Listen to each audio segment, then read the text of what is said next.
Yes, good morning and good afternoon and good evening. Of course, blue morning to you because it is the Blue Morning Show. I hope you all are doing well. Today we have a few topics to cover. We'll try to talk about a certain PSV player that's been offered to Chelsea according to the reports out there, whether it be necessary to go for such a player. We'll also talk about the Christian Pulisic links to Liverpool. And then we'll also, look at updates on Ousmane Dembele and Jules Kounde.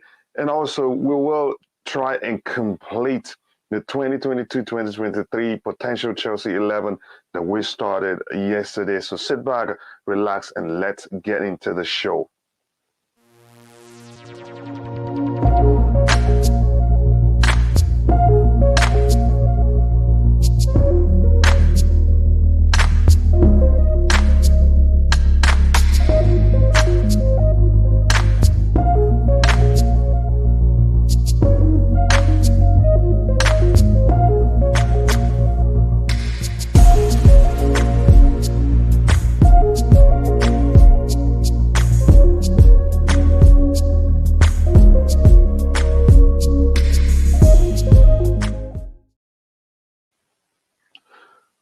Yes, people, welcome back to the Blue Morning Show. I hope you're all doing well. It's another Blue Morning Show. Again, I'm repeating myself, but it's a show I love to host so much, and I do hope you enjoy it as well as I love to host it.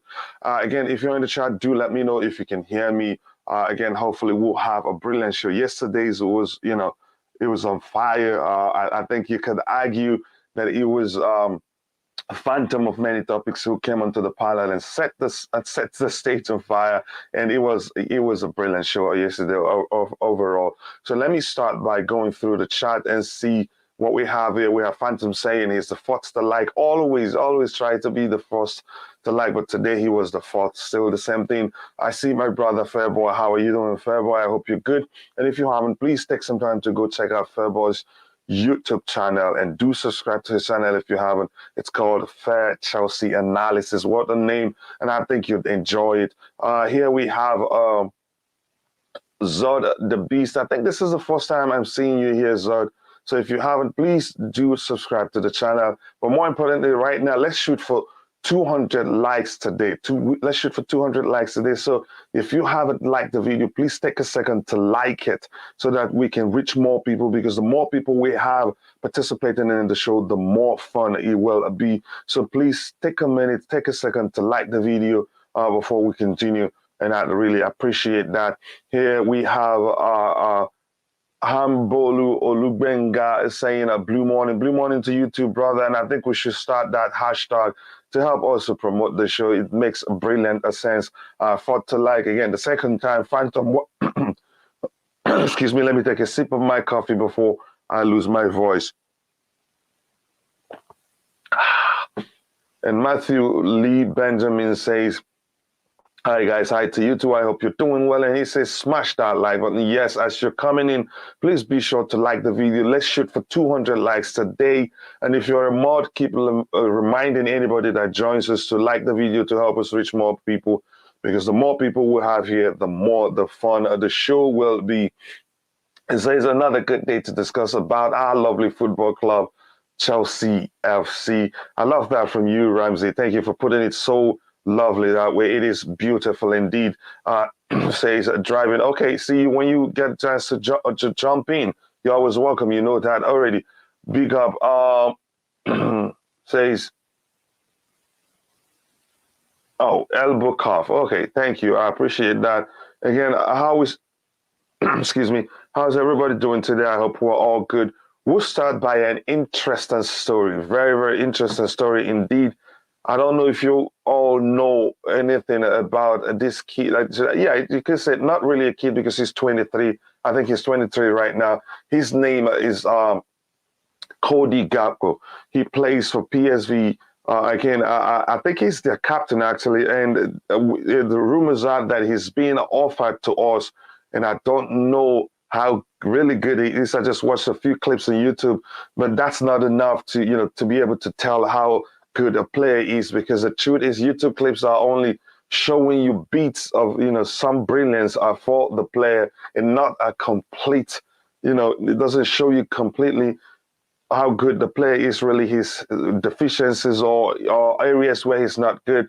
So, but the fact that he's been linked to us shows that, maybe he has something to offer, but should we be looking for a player who's right-footed that also plays on the flanks, the right wing position? And again, look at what they're saying there. It says PSV Cody Gakpo has been offered to both Arsenal and Chelsea, despite predominantly being a left winger.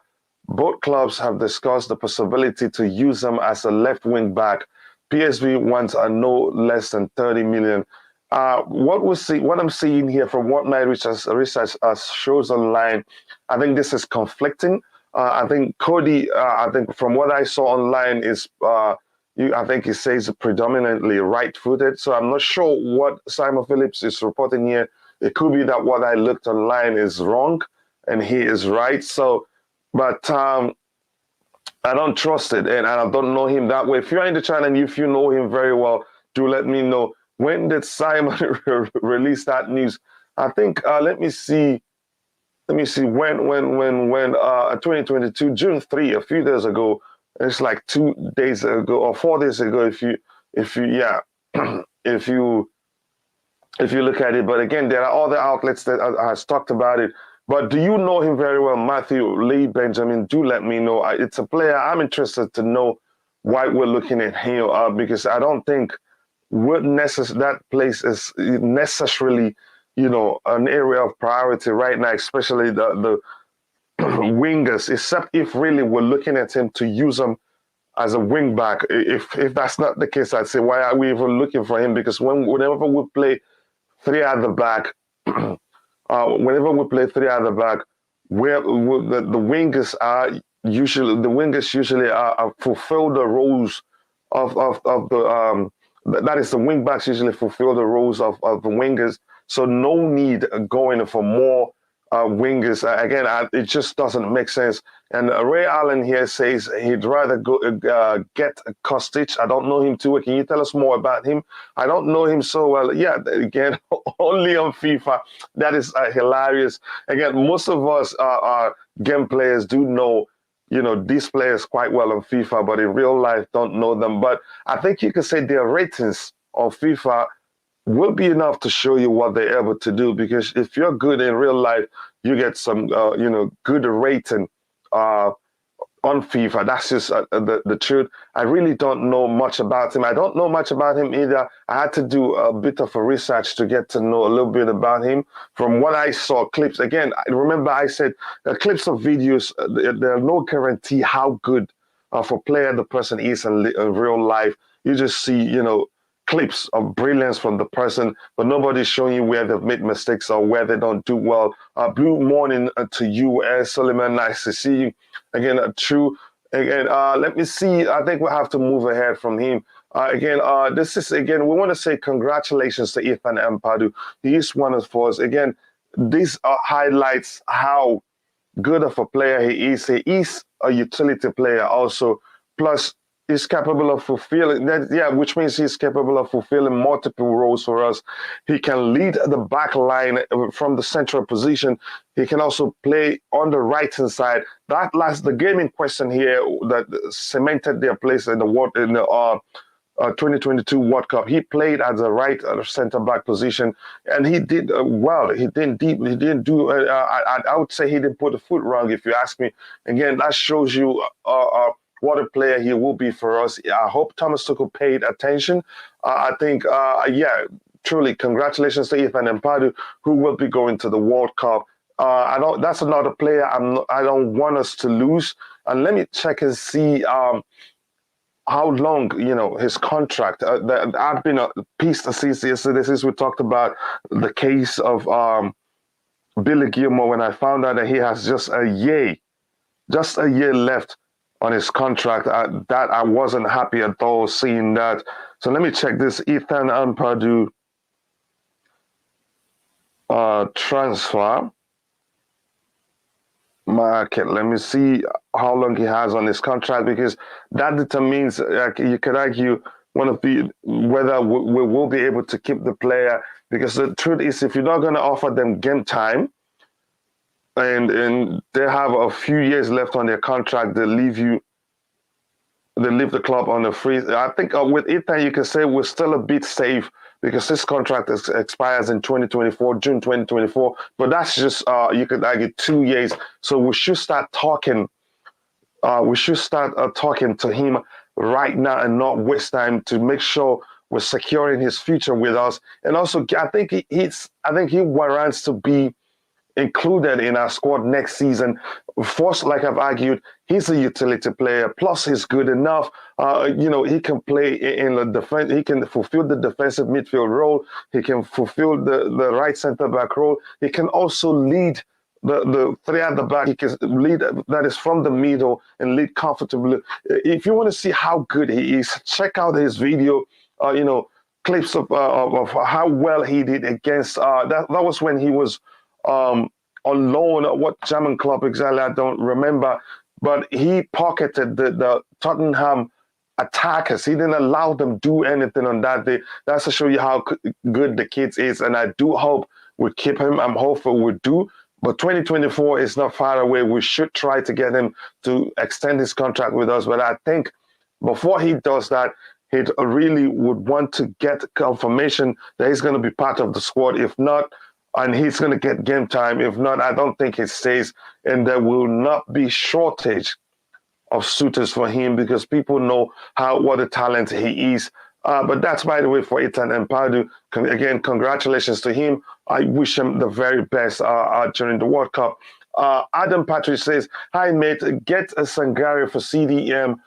For Chelsea, everybody has been clamoring, calling for the club to get Sangare. Okay, how much is his transfer fee? And I'm not sure. But again, my preference will be Bissouma, and that is if it's not really into trouble like rumored. But I'm hearing that he's just a witness to whatever that's been talked about that he was part of. I'm not sure. Let's see what happens. If it's not into trouble, we should just go for him. If it's not going to cost us a PR nightmare, he's Premier League proven. And Bissouma, as good as he is, he's able to dribble his way out of tight spaces. He's able to progress the ball no matter how oppositions press him. That's one thing I look for players in that position. And again, what I think we should really start looking at Bissouma. He's available. I think he has just a year left on his contract, if I'm correct. Correct me if I'm wrong. I think he's a player that when Kovacic isn't playing, he'll be able to fulfill that role that Kovacic, fulfills for us perfectly, because Kovacic is one of the only players in our team that's capable of progressing the ball no matter how opponents press us. So let me know. Again, let me just put up a poll there to see what you guys think, whether you prefer Sangare over Bissouma. Let me just do this quickly and I'll get back to the chat to try to catch up. Let me do this quickly. Which of these players should Chelsea sign? Again, just give me a second. I'll come back to that. I'll come back to that in a bit. Let me just go ahead because my computer, again, new equipment's causing a lot of problems. Rodrigo Rogers says, big up, everyone. How you doing, Rodrigo? Let me know if you need the link. I can send it to you as quickly as possible. He says, nice to see you, brother. I hope you're doing well. Good afternoon, bro, from India. I hope you're doing great today. Smith and David, nice to see you back again, brother. Always nice to see you. I hope you're doing well as well, and I hope things are well with everybody in your place in India. Ethan Ampadu might be important as a rotation player if we don't buy other midfielders. He can be a good backup. I think he's good enough to actually be a starter, not just a backup. Again, that's me arguing. I like the player and I do believe in him so much. I hope the club does it well and keep him. When this Dembele deal will be done, nothing is out there that guarantees when the deal will be done. Again, I've always thought that the Dembele deal will be a complicated one. He's coming on a free, yes. Again, you could argue that makes it easier, but because he's coming on a free, I think there are other factors that come into play. I think the sign-on fee, or again, I've forgotten the term for it. Plus, there's a chance Chelsea maybe might be trying to get him to take a wage cut. So all those things makes it complete. That doesn't make it as easy as it may sound because he's leaving Barcelona on a free. Again, that's me. I hope I'm not late to join. Smith, you're good, brother. You're good, brother. And again, I feel at home. I stopped at the gas station. I saw that earlier. What's the topic for today? We'll be looking at updates, what's out there. Again, you could say it's freestyle, but into the 1 hour plus Mark into the show, we'll start completing the lineup that we started building yesterday. That is the 2022-2023 Chelsea potential lineup. That's when we're 1 hour into the show. Again, let's see what happens here. If you arrived on a stream, please smash the like button. Yes, that's what I want to see. Please listen to Benjamin. Please do smash the like button to help us reach more people. Big up, Coach. Big up to you too. Tobago, how are you doing today? My brother from the Madiba land, hit the like button, he says. And this is Liam Lane, a Blue Morning Coach, and everyone in the chat. How are you doing, Liam? I think we missed you yesterday. I hope everything is good on your end. Again, I appreciate everybody in the chat. I'm going to try to catch up again. Bissouma is a top guy. We should be getting him. Again, I'd be surprised if we're not talking to him. And next time, he'd be at another club, tearing things up, and we'll be going white, asking the questions, why didn't we sign him? So I'd rather us go for him right now. I am good, Tobago. Hope you're doing well. Okay, nice to hear that from our brother. Yeah, Coach, send me the link. Okay, in a bit, I would do that. Tobago says it's good. It's calling him Trivago. Yeah, pick up Blue Family. Yes, a Blue Family indeed. Whoever you are, ethnicity, religion, it doesn't matter. We are one here. We are a Blue Family here. Thank you for saying that, Gabriel. Almost Abbas Kimso rice is expensive. Very, very expensive indeed. And here's my brother from Zivoli YouTube channel. Matt, big up to you. Nice to see you here, brother. Again, people, I'm going to try and share the link, but my system is really acting up. I may try to share the link now and it will be frozen. But again, if you haven't, go check out Matt, the Zivoli YouTube channel. Believe me, you'll love it. And it's one of the fastest growing YouTube channels around. Do subscribe and let him know I sent you. Again, Twitter said the deal is already, that's a few days ago, and it turns out she wasn't right. Again, it was followed, that tweet by Grimes was followed by quite a lot of tons of conflicting reports that says, some say that Chelsea hasn't even started talking with Ousmane Dembele camp. Some say, yeah, the deal is progressing, but it isn't done. Some say Chelsea have started talking with the camp via an unofficial, channel. So that shows you it isn't done, and it's not done until you hear the news. It says 3K by end of the month, probably by a few days. I think like in 3 days or 4 days, I think we'll get there. Believe me, that's how fast this channel is growing, and I couldn't have done it alone. I thank you, even you too, my brother Matt, for always, the shout out on your channel. We're growing together, and I hope we'll get there. And I hope we'll start a show that you, Ty Talks, and Fahim can also co-host, switch around where the show is being hosted so that we can grow together. So thank you to everybody in the chat. Thank you to everybody that subscribed to this channel. And thank you in advance to those that will subscribe today, because we're averaging 60 subscribers per day. So if you haven't, please do like the video and subscribe to the channel. And thank you again. It says, Lee, when the shit tweet that, I think that's a few days ago. That's not new. Lee, correct me if I'm wrong. Says, thanks, Lee, and Coach. More thanks to you, brother. I love you, brother. When Dembele is coming to Chelsea, when the deal is done, that's the simplest of the answers that I could give you right now. So I'm going to try and share the link to Rodrigo, who is waiting to join me. Again, I think let's talk about the Dembele deal. I think I don't know what Grimes saw that made her put out that tweet. I think maybe somebody told her it was done, but at that point, you could argue the truth is she hasn't even hasn't even started talking with the Dembele camp. So that's why you don't trust anything you see out there, no matter who. Even sometimes you don't trust Fabrizio. That a few times he's been wrong. But the fact is, I think what you should do, wait until the club makes an official announcement. But the truth is, again, the way it's been talked about, they say like True Blue said yesterday. They say no. Bobby said yesterday. They say there's no smoke without fire, and in this case, there's quite some. There's quite a few. That is quite a lot of smoke. That you'd say yes. There's something there. Really, we do want him, and the talks are that Thomas Tuchel wants him. Could that be the truth? There's a chance it is the truth. Why is it the truth? Because Ousmane Dembele has played. He's played under Thomas Tuchel before, and under Thomas Tuchel he was on fire. And you could argue under Thomas Tuchel is that's when he's had the form of his life was under Thomas Tuchel. And would Tuchel want him back? I'd say yes. You could say under Thomas Tuchel at Borussia Dortmund. Correct me if I'm wrong. I think he's probably the guy with the most assists. And again, one thing, I want him to come to Chelsea Football Club. I do want Ousmane Dembele to join us. Why?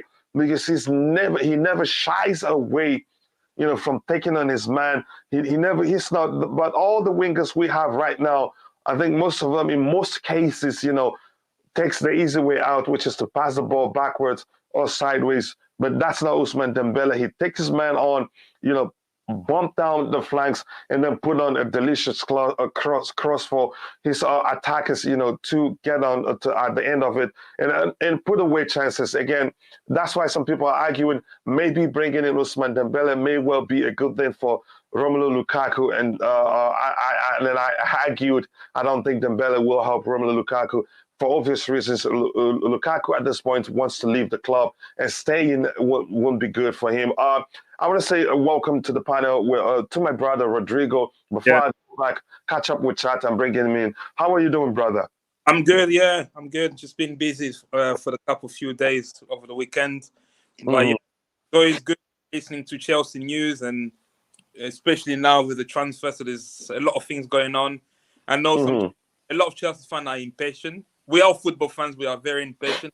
We want players coming in, and hopefully the people in the board are doing things in the background. On Dembele, I think, correct me if I'm wrong, I think Thomas Tuchel said Dembele is one of the most talented players ever coached. So he said that. Yeah, he trusts him. He likes him. Yeah, exactly. He's coached quite a few talented individuals in Neymar and Mbappe and a few others. So I trust him to bring the best out of him. So yeah, so it'll be interesting to see where this whole transfer end up. Let me just catch up quickly and come back to you. There are a few interesting contributions there already. A lot of rumors about Delete. Yep, I think I have something about Delete, but I will get to Delete in a bit. A lot of rumors about Delete and Kimpembe to Chelsea. I think Delete. At the moment, I think his buyout clause is you could say redonkulous, not even ridiculous. I don't think Chelsea will consider going for Delete, but we'll talk about it anyway. Says Dembele contract not out until the 30th of June, as far as I know. So Grimes could well be right. It's just not been announced until then. That's a chance that's the case because you don't have the right to announce it until he's out of contract at Barcelona. I know they want him out. It is claimed that Dembele now has contract offers from Chelsea and Barcelona on the table. I don't think Barcelona has the money to keep him. They want him out of their wage bills so that they'd be able to accommodate the new signings they're looking at, which includes Robert Lewandowski. I'm not sure any other players they're looking at. And they actually want to sell Dest to us to get some money to buy Marcos Alonso, who they want from us, and also Cesar Spilicueta, who they want from us. So again, I don't think they'd be trying to keep Dembele. It says you have to wait until Dembele is holding the shirt up. I think the Undertaker says that finally that's the way it should be. But again, unfortunately, here is my brother Limitless saying, why are we going back and forth with this Dembele signing? He will sign when he signs. again, we just have to talk about it because there's guys, there's so much to talk about it, and people was come here, ask questions, and again, we just have to talk about it. That's what we do here. If there's any new development, we'll come up, but nothing has changed as far as what we're seeing out there. Again, I say Ethan Ampadu did pretty well when he was on loan to RB Leipzig. Oh, he was it Leipzig? Yep, he dealt with the Tottenham attackers quite well. I think that guy is such a talent. Again, I'm glad we have up to 2 years left on his contract. Unlike the case of Billy Gilmore, we have just 1 year left on his contract, and now he has the right to tell the club, guaranteed game time, or I will walk, and the club will not do anything. That's just the way it is. Again, let me see what happens. 120 million for the lead. We'll talk about him in a bit. We have Ampadu. He adds to our defense and can play different roles. Yes, I've talked about that. He can play in the right center-back position. He can lead the back line. He can also play in the DM position. Tell me, Rodrigo, what your thoughts on Ampadu? Yeah. Shouldn't we bring him in, integrate him into the team, and not let him live on loan again? Yeah, I like Ampadu. I always, even when he went on loan at Leipzig, he did well. Although he wasn't playing, we nearly recalled him, but he did quite well. It was unfortunate that when Lampard came in, we had this influx of young players. I feel like he was at the club, he would have played. He would have been part of that generational Mount, Reece James that came in, and Tammy Abraham. It's just unfortunate on loan. And I watched the game yesterday, and I like his versatility. I like a player who can step in midfield and because when you have a midfielder that plays in defense, they're usually very good on the ball. Yeah, so I'm happy with to keep him, and I think he will be happy to. Again, my advice to these young players is to look at the squad, look at the players that you're competing with. They're already in their 30s or close to the 30s, so you will have plenty of time. So be patient, and you will get your chance. Yeah. Again, all they need to do is be patient. I think in his case, I think if he comes back, I think he'd get a chance because he's got that quality. He's cool-headed, and again, we talk about how the leadership. Most Chelsea fans talk about the leadership qualities of Declan Rice. I think you'd see that. I think I've seen that in Ethan Ampadu. Yeah, go ahead. For a young guy to go, a lot of British players don't go abroad. They don't or challenge themselves in other leagues. His personality tells me someone who's willing to take a challenge. Look at him. He went to Germany. He went to Italy. I mean, these are complete different culture, different football tradition, and he went then and did really well, especially in Italy at Venezia. So I think he will do well. I want to keep him. We have people. For me, Malangsa is the one that has to go. So he has to mean the minute that we give him Malangsa could go to Ethan. Yeah, the question I want to ask is this: should we even be looking to sign another DM? Why not give him a chance in that position? And then given the fact that he's able to fulfill the defensive midfield role and also can play as a right center back or lead the back line, your thoughts? Again, I think that kid is brilliant for us. What do you think? Should we even be looking, or maybe should we even worry if we're not able to sign a defensive midfield? Because the priority right now must be the defensive area. Yes. Yeah, I agree. I think we should still go in the market to get. When we need to get a DM that will fit the profile 100%. We can't wait to get any DM because we need a DM. No. But if we can't get any DM at a reasonable price, I don't think as Chelsea fan we should be worried, because I think we have a competent player in Ampadu. But then again, with young players, we need to also understand there will be period in the season that he would probably make few mistakes. That's where we're looking at people like the Jorginho and the Kovacic around him to help him out. And then until the time where he will actually take on. I think we shouldn't worry too much about if we can't get the right DM. I don't want to get any DM. People throw names in a hat. Ibrahim Sangare. I don't know how people use this name a lot. I wonder if how many games they've watched Sangare. I've got reservation on certain players. So if we can't get them at a reasonable price, I think I agree with you. I would give Ampadu a try in midfield. So this is why precision is huge for him. I want to see how Tuchel utilize him in. That's the thing when you have versatile players, they tend to use them in different positions, but when you want to see them in their favorite position, I feel Ampadu is very good in midfield. So, yeah. While I'm with you, I want to quickly ask you this. You talked about Ibrahim Sangare. If you're given the option to choose between him and Bissouma, which of them would you choose? I would choose Bissouma because of the level. I've watched Bissouma a lot. Brighton is my how can I put it? My guilty pleasure. It's a team that I watch second to Chelsea. I watch a lot of Brighton games because I enjoy the way they play the football. And one thing that stands out is Bissouma is a very strong guy. He's strong in tackles. Yes, he does get a few yellow cards, but he's very good on the ball. He's very beats the press quite well. Dribbling his way out of tight spaces too. He's very good. He's very good. He's very good at progressing the ball. And I believe if obviously with more coaching, if they ask him, right, you don't have to run forward as much as you do at Brighton. I think he's very good because at Brighton he has more people that sit for him, and he does more of the box to box. I think he has the skill to do that. As for Sangare, and do you think Bissouma is capable of fulfilling the defensive midfield role? Because some people have argued that they don't think that he can. I think he can. I think he can be a mashup of a regista and also a DM for us if we get him.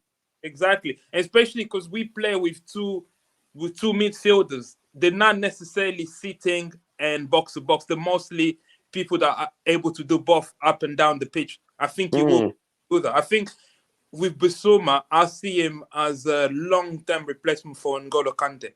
Then obviously Kante is irreplaceable, but the characteristic that he will bring to a team will be he will fulfill a lot of roles. And even in as a sitting DM, I think that will be coaching to him. I think he can. I hope he can easily adapt. Yeah. Because for Sangare, I've watched him. I don't watch a lot of Eredivisie, but I watch him for Ivory Coast in the AFCON.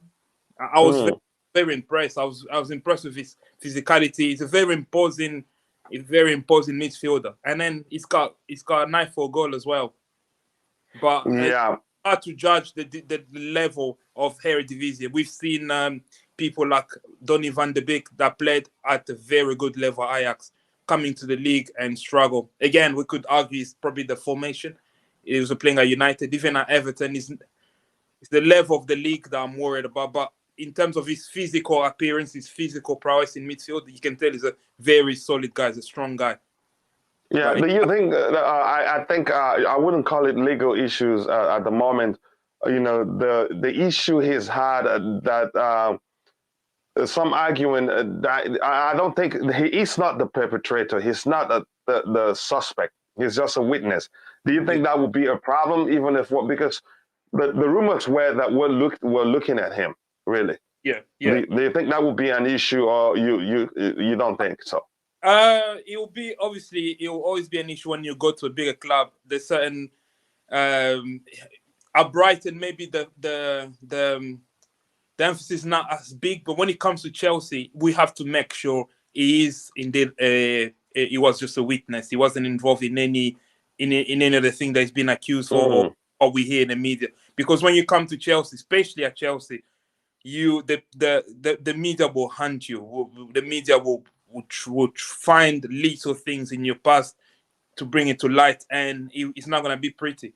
So I really hope our PR team as well do the work, because if we sign him straight away, we need to involve him in lots of community work, so we need to hear him speak out, need to hear him obviously now the issue that's been accused of, if he can do that will be there must be some legal things that he can't really talk about ongoing cases but I want to, if we sign him, I want a PR team and communication team to really shape his story in a way that it shows like if he was just a witness, he shows that he's not the person that the media try to paint him to be. It's about how the club communicate, how the club sell the player's image.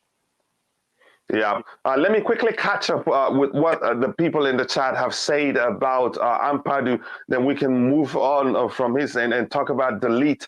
Here we have Ramsey Stevens saying, get Ampadu back instead of spending more money on, and I think he means mediocre player. Is that what it means? Or media players. I think it makes sense too if you say media players. And with that, please, at the same time, I want to ask you, if you've joined or wherever you're watching from, if you haven't, please like the video to show that you're happy. Let's use it to celebrate the fact that, we overcame one of the, most difficult times, that our beloved club have faced. Like the video, subscribe to the channel if you haven't, to help us reach more people. And again, thank you in advance for 3,000 subscribers, because I know we'll get there in a few days. Again, please keep liking the video. Zivoli Matt here says, Ampadu is shocking.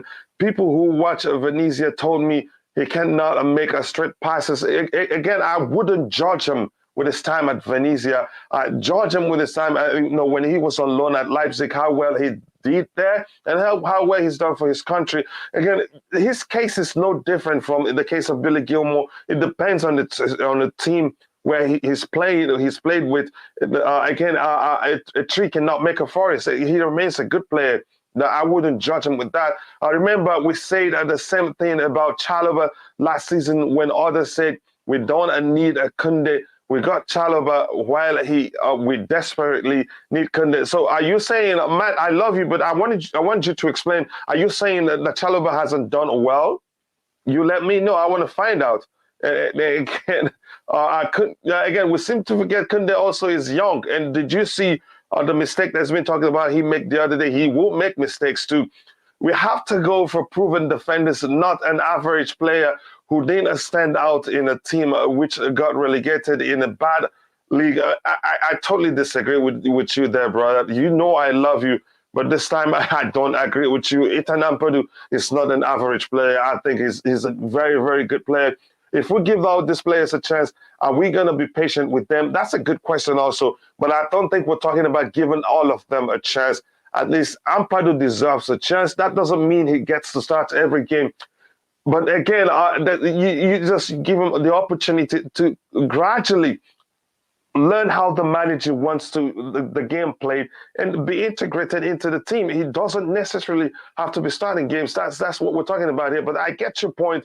So that's not the reason why we didn't get Kounde last summer. Sevilla didn't want to sell him, and Kounde was furious. Sevilla didn't just want to sell him. Sevilla saw an opportunity to exploit and get more money. They tried that, and Chelsea weren't going to be taken for a ride. They knew that we had already sold Kazuma to West Ham United, and they moved the goalpost in terms of the price tag. And we said, we're not paying that. You go here and say, Coachiila, greetings to you. Nice to see you here, and I appreciate you speaking our language. And I do love to speak it every time I get a chance. That's okay. This is a good shout. Okay, I don't know Decore. Do you know the person, Rodrigo? No, don't know him. Okay. I'll come back to the panel in a bit. Big up, declared my brother from the other side of the world. How are you doing? Nice to see you here. Big up everyone that says I have always rated Ampadu, but I cannot deny the fact that he has diminished over the years. Most people aren't following him up with his loan moves. Again, because you're not following him, that doesn't mean he's diminished. And because he didn't do well at Venezia doesn't mean he's not a good player. You saw how well he did for his country. He wasn't bad. But I would rather have him, I'd rather have him. Coach, not sure why you are talking about Dembele taking people on and crossing up. Pulisic and Ziyech etc. can do it, but it's not in Tuchel's system. He will be expected to weave through low block defenses. I think he's capable of doing that, but I get your argument, though. We have other players in the team that's capable of doing it. Have they done it? I'd say no, they haven't done it consistently. Why? You could argue because they're being played out of position. Again, that's another argument for another day. Again, let me see what he says here. I think if Ampadu has a good preseason with us, he will be heavily rotated. Yep, I think he stays if he does well. I think the preseason determines what player stays and what player leaves on loan, or what player that's also going to be sold. Again, that's how I see it.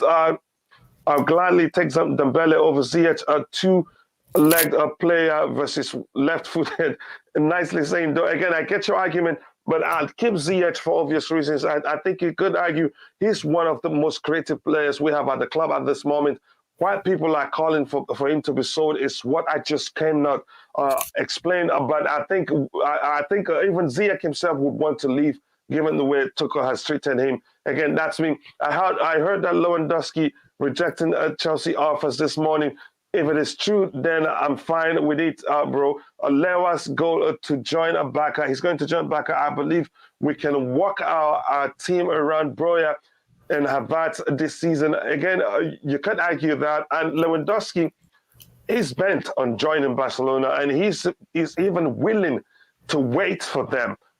He doesn't care. He knows they're struggling financially, but he could care less. He just wants to join him.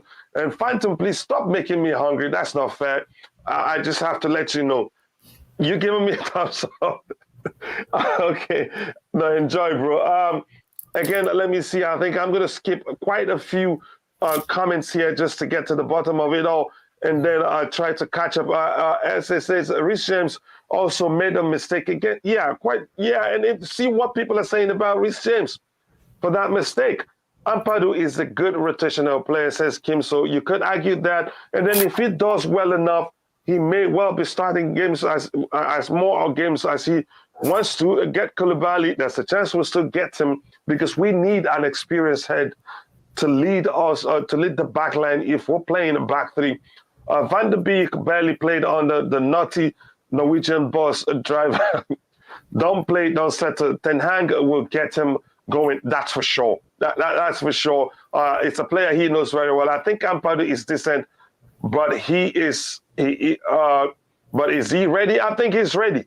At his age. He's played quite a number of games that he can say. I think he's gathered enough experience to be part of our first team. Chalobah has done well, but he is a sporadic team player. We cannot win the league with average players. We need a mix. We need a youth. We need experience. On occasions, you could argue Chalobah saved us. Maybe off a bench wouldn't be bad. We'll see. Unfortunately, Matt, your judgment on player quality isn't the best. Yes, slug it out with Matt there. I think I'm going to try and skip quite a lot to get to the bottom, and then I'll start reading. John Matthew says, love. Yes, love to you too. And with that, I want to ask you, if you haven't, please do subscribe to the channel. Also like the video to help us reach more people. We have one. You won an award, by the way. We have 120 people watching, but we have just 38 likes. Come on, people, we can do better than that. Says that Ziyech not create his way into the first team. He himself will push for a move. I think he'll push for a move given the way Tuchel have treated him and not what you just said. I disagree with that. I disagree with you on that, Declan. Bro, what do you think about Koulibaly? I think it will be a good signing for us. But the question remains, are we looking at him? There's no way to tell. If we get him, I'd take him. He's experienced enough. He's good on the ball enough to be able to lead the back line whenever Thiago Silva isn't playing, because we're losing Andreas Christensen, who you could argue is the closest thing to Thiago Silva in terms of leading the back line. But unfortunately, we'll be losing him. Big up to the queen of the house. She's a bit early today. Nice to see you, Just Viola. How are you doing? I hope you're doing well. Always good to have you around the house to help keep the house clean. And this is a conversation. Says Phantom of Many Topic. West Ham are interested in Broja. Do you think their price on Rice is still 100 million? Can I answer that? I'm coming to you. He just wants. Let me highlight it. I'll bring you back into it. Question or no? Okay, so I highlighted it. My answer is this. Okay, go ahead. Mm-hmm. As the representative for West Ham, they will take Broja plus $70 million, and you can have Rice. Broja plus 70. Broja for 30? You think Chelsea would sell Broja for 30? No, I'm saying that's what West Ham would be willing to do. You think so? I think so. All right, we'll see what happens. Like the stream, guys, says the Queen, and also Masha. I say nice to see you again. Joining from Nigeria. Thank you, my Niger brother. Even Hazard weaved through the fence like Arsenal and West Ham, but they were never low block. That's a straight up fact. That's a straight up fact. You must say that. Other teams have been in to buy Chelsea players are still grappling with rumors. Again, what do we do? That's the only thing we can do. Come and hit the like button. It says you go here. Well, I think I have to skip quite a few to get to the bottom. Pulisic at Liverpool, we will talk about that. Again, we'll talk quite. Ampadu is highly rated in Italy. And I think the Chelsea board, maybe, let me just say, the previous Chelsea board, they rated him highly. And I think Thomas Tuchel probably knows what he's capable of doing. But we'll see what happens. Hopefully he has a good season. Chelsea should give, again, we need a balance. Again, says Chelsea still wants to keep the good players. Again, that's the truth. But we'll see what happens. The preseason, is an acid test for all of them. I'm going to come back to the panel. Let me get your thoughts on Ampadu before we move on to the next player we want to talk about. Over to you, Phantom.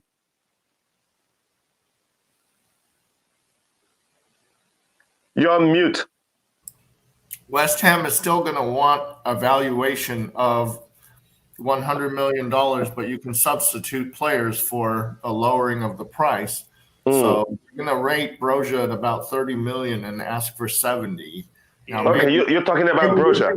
Maybe we can get Broja's price up to 40 or 45, and then bring Rice's price down to 55 if they value Broja that much. Now, I'm not sure that they would, but just for pure cash, they're going to want 100 million for Rice, at least this season. Next season, he only has 2 seasons left with West Ham instead of 3, and that would be a different price. Then maybe we can get him for like 60, 65. Okay. Let me ask you this. What do you think about Ampadu's future at Chelsea? Do you think we should bring him in, or do you think we should just let him go? Okay. Ampadu is kind of like Ruben Loftus-Cheek. When I first saw him, he was in an injury situation, or he came back from injury and he was doing horrible.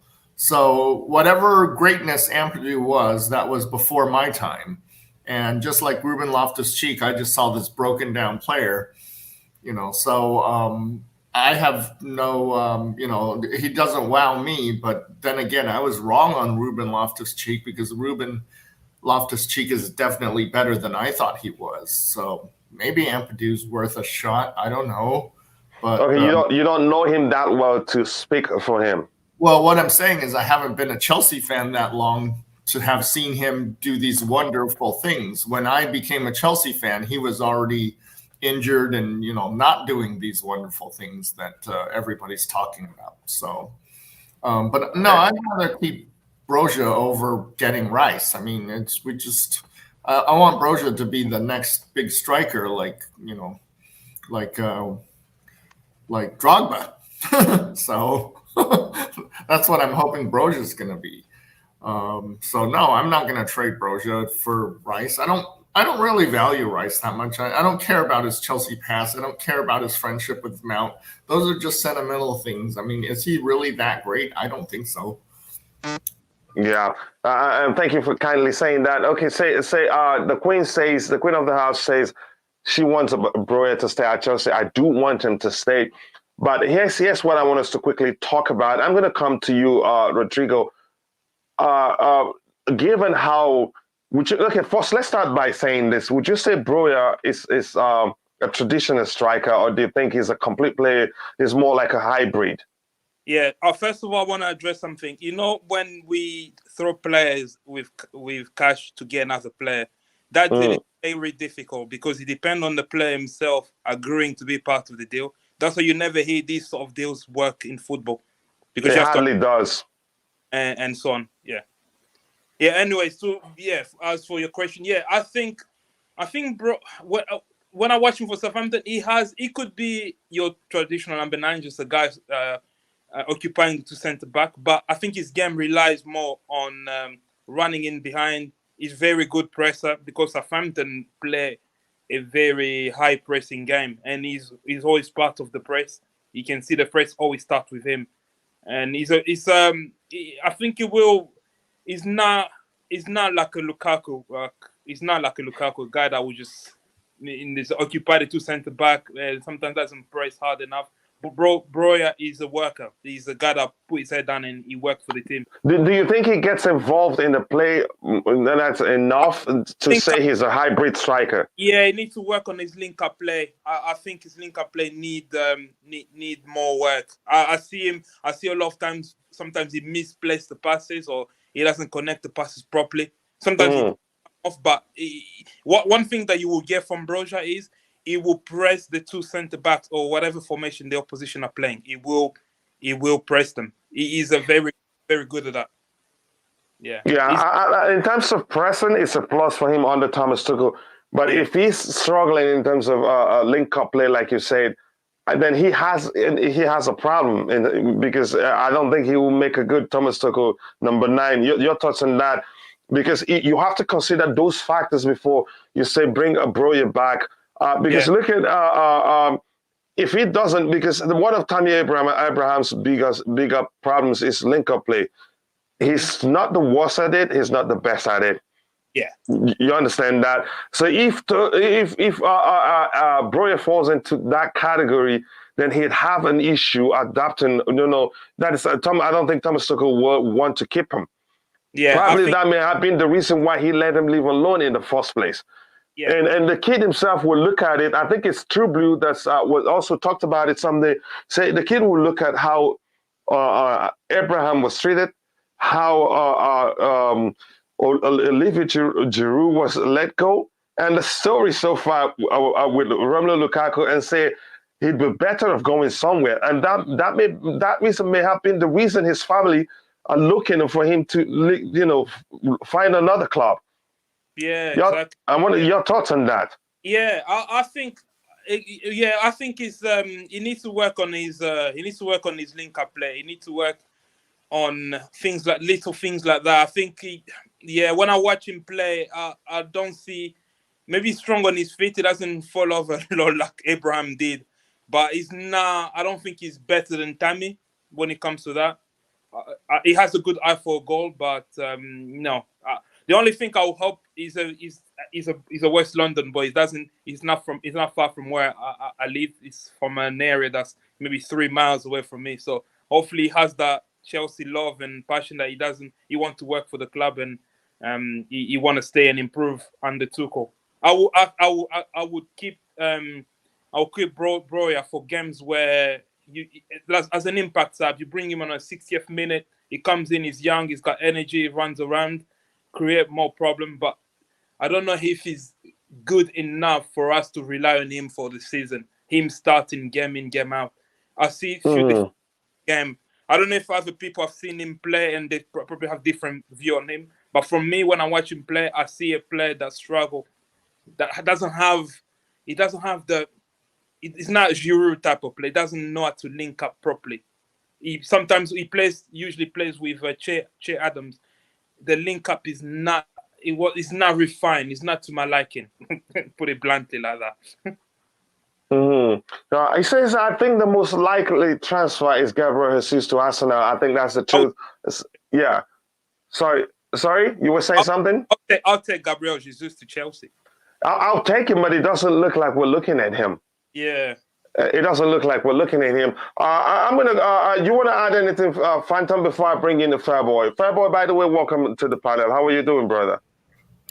I'm doing good. Yourself? I can't complain, brother. Thank you very much for asking. What's the concept? And big up to the panel too. Big up, Phantom. Yeah. Phantom, you have anything to add before I go to? I want to comment on Declared. I don't know why yesterday he wanted me to come in, but today he won't come in.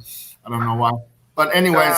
He's probably busy, but I think he will join in a bit. Go ahead. He said that Rice has 2 + 1, 2 years + 1 extension. That is 3. That is 3 because they're going to extend it. That extension and make it 3. So just that's 3. Thank you.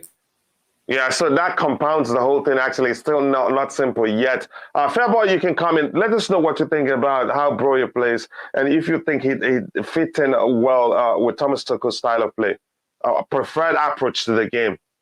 I think from what I've watched about Broja, maybe you hear me, guys. Yeah, we can hear you. I think you're breaking up. All right, go ahead again. Let's give it a shot again. If it doesn't work, you might want to go out and come back in. Can you hear me now? Yeah, we can hear you. Go ahead. All right, thank you very much. So when I watch someone like Broja play, I think Broja is one person. I think he's good with the ball on his feet, right? He can dribble a little. So I think if we have him as our striker, he can perfectly fit the Thomas Tuchel system. I don't think maybe, okay, let me say it this way. Even if his link-up play is not that good, that elite, he can still learn from others too. So I think that one, it's no problem. He's still quite young. He has a lot of learning to do. So when it comes to how Thomas Tuchel wants his team to play, I think Broja can fit into that profile of player who can help Thomas Tuchel's team to play as Thomas Tuchel wants. So I have no problem with that. I think that if Broja wants to succeed at Chelsea, he needs to show progression. And I think, as we always say that young players should wait, I think they should also be given a limit, like a time frame when we can actually see that they have progressed and can actually play for the first team. So for me, looking at the skill set of Broja, I think Broja is he's very strong, right? He can compete with big defenders. So it's not a problem. And not just is he strong, but I think he's also a smart player. His movement is also good. So if we have him as a center forward, it's no problem. But I still think that we still need experience ahead of him. And I feel like if you can learn as quick as, let's say, 1.5 years, right, from these experienced players, I think he can get a run in the team, right? So there should be some progression. Maybe he's being given 5 minutes.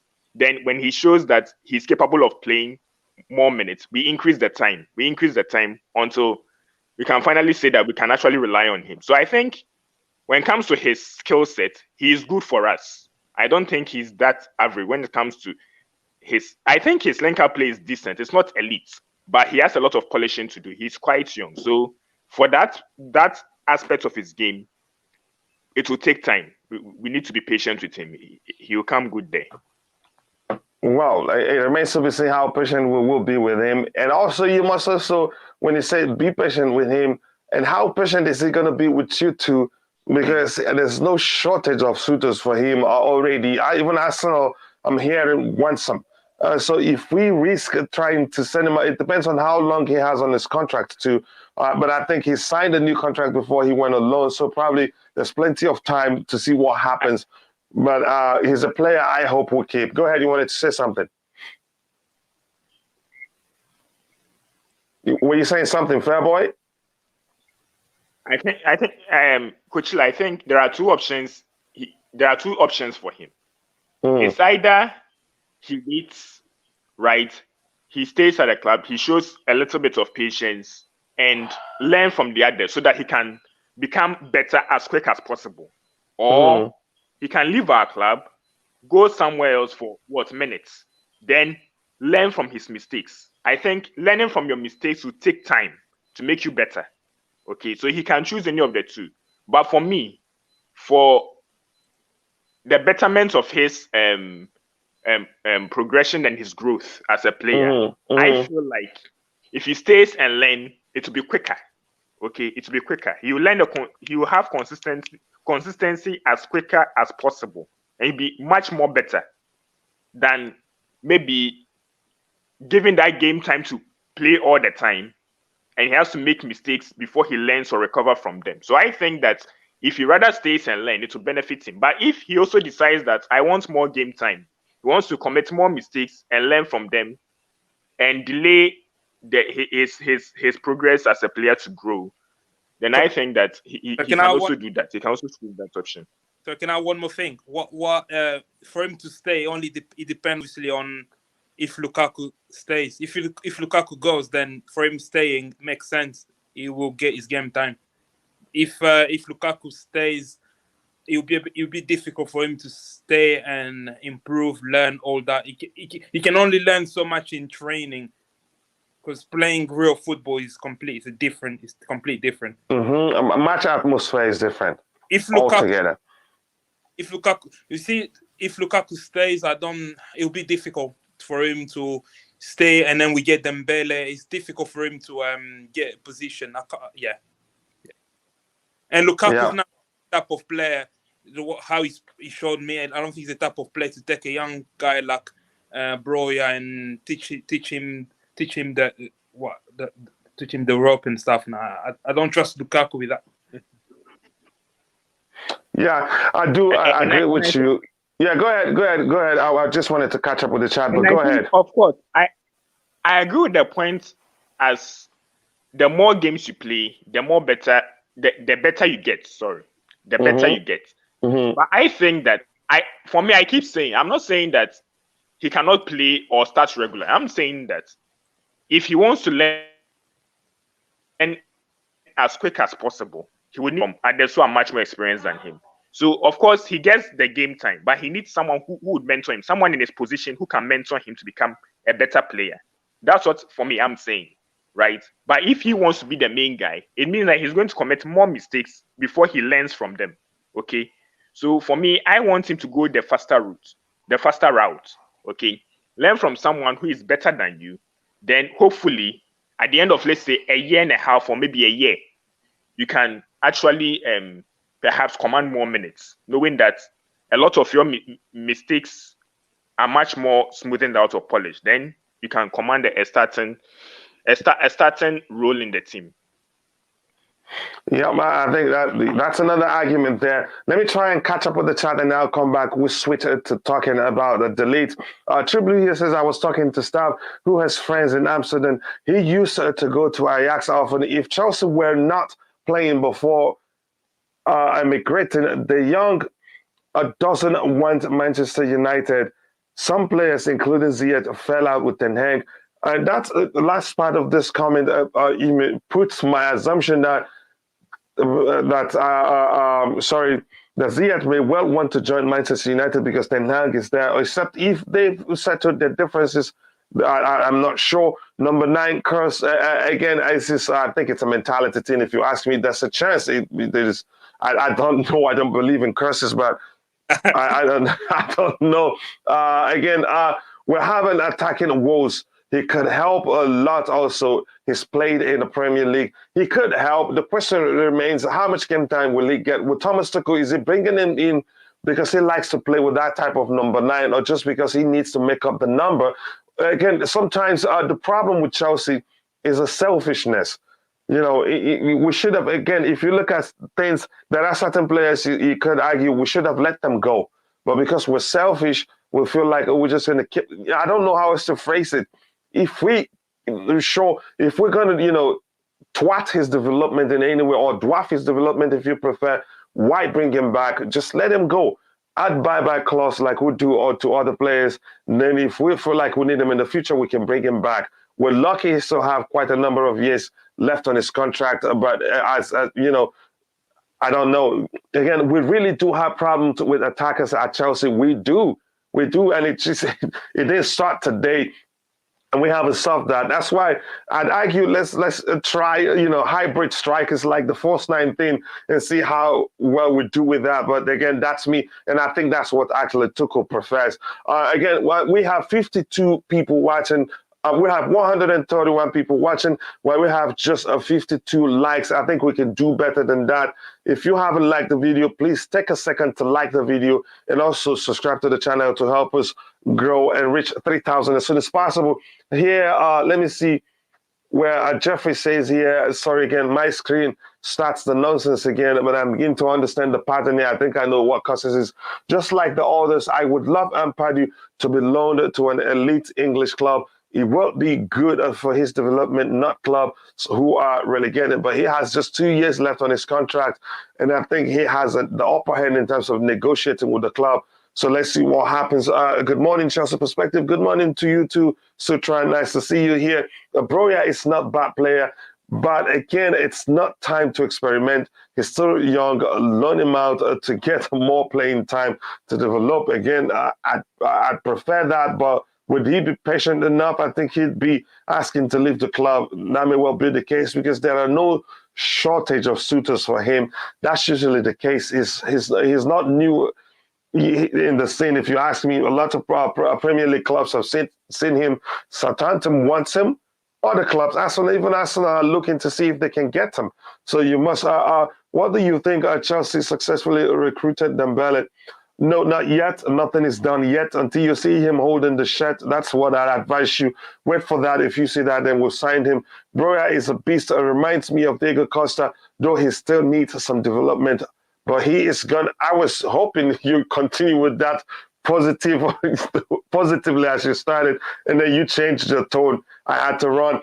Smash the like button and subscribe to the channel, guys. Come on, people, do that. The Queen of the House asked you to do so. It helped. Broja is aggressive, very aggressive and precise finisher. With little work, we can, get a gem out of him. It remains to be seen whether Thomas Tuchel will trust him, but we'll see. Just realize we don't play rightly or wrongly to Lukaku's strengths. I have no issues people wanting to sell him, but many are unfair about his abilities. He's a finisher. He's a good player. We could argue that. Here's one thing I'm not I'm not comfortable about, and I'm going to say it anyway in a bit. I hope I don't forget. True Blue. Again, this is a conversation between them. I'm just going to skip. I didn't believe in curses as well until I saw them play. Declared, be a bit nice. Be a bit nice. Come on, man. Again, what did he do to you? What really did he do to you? Understand, Coachiila? We cannot keep everyone. Yeah, we just cannot do that. Good morning, fellow Blues. Jam Sports Entertainment. It's been a while. Nice to see you again. We miss you, but welcome back. Again, let me see.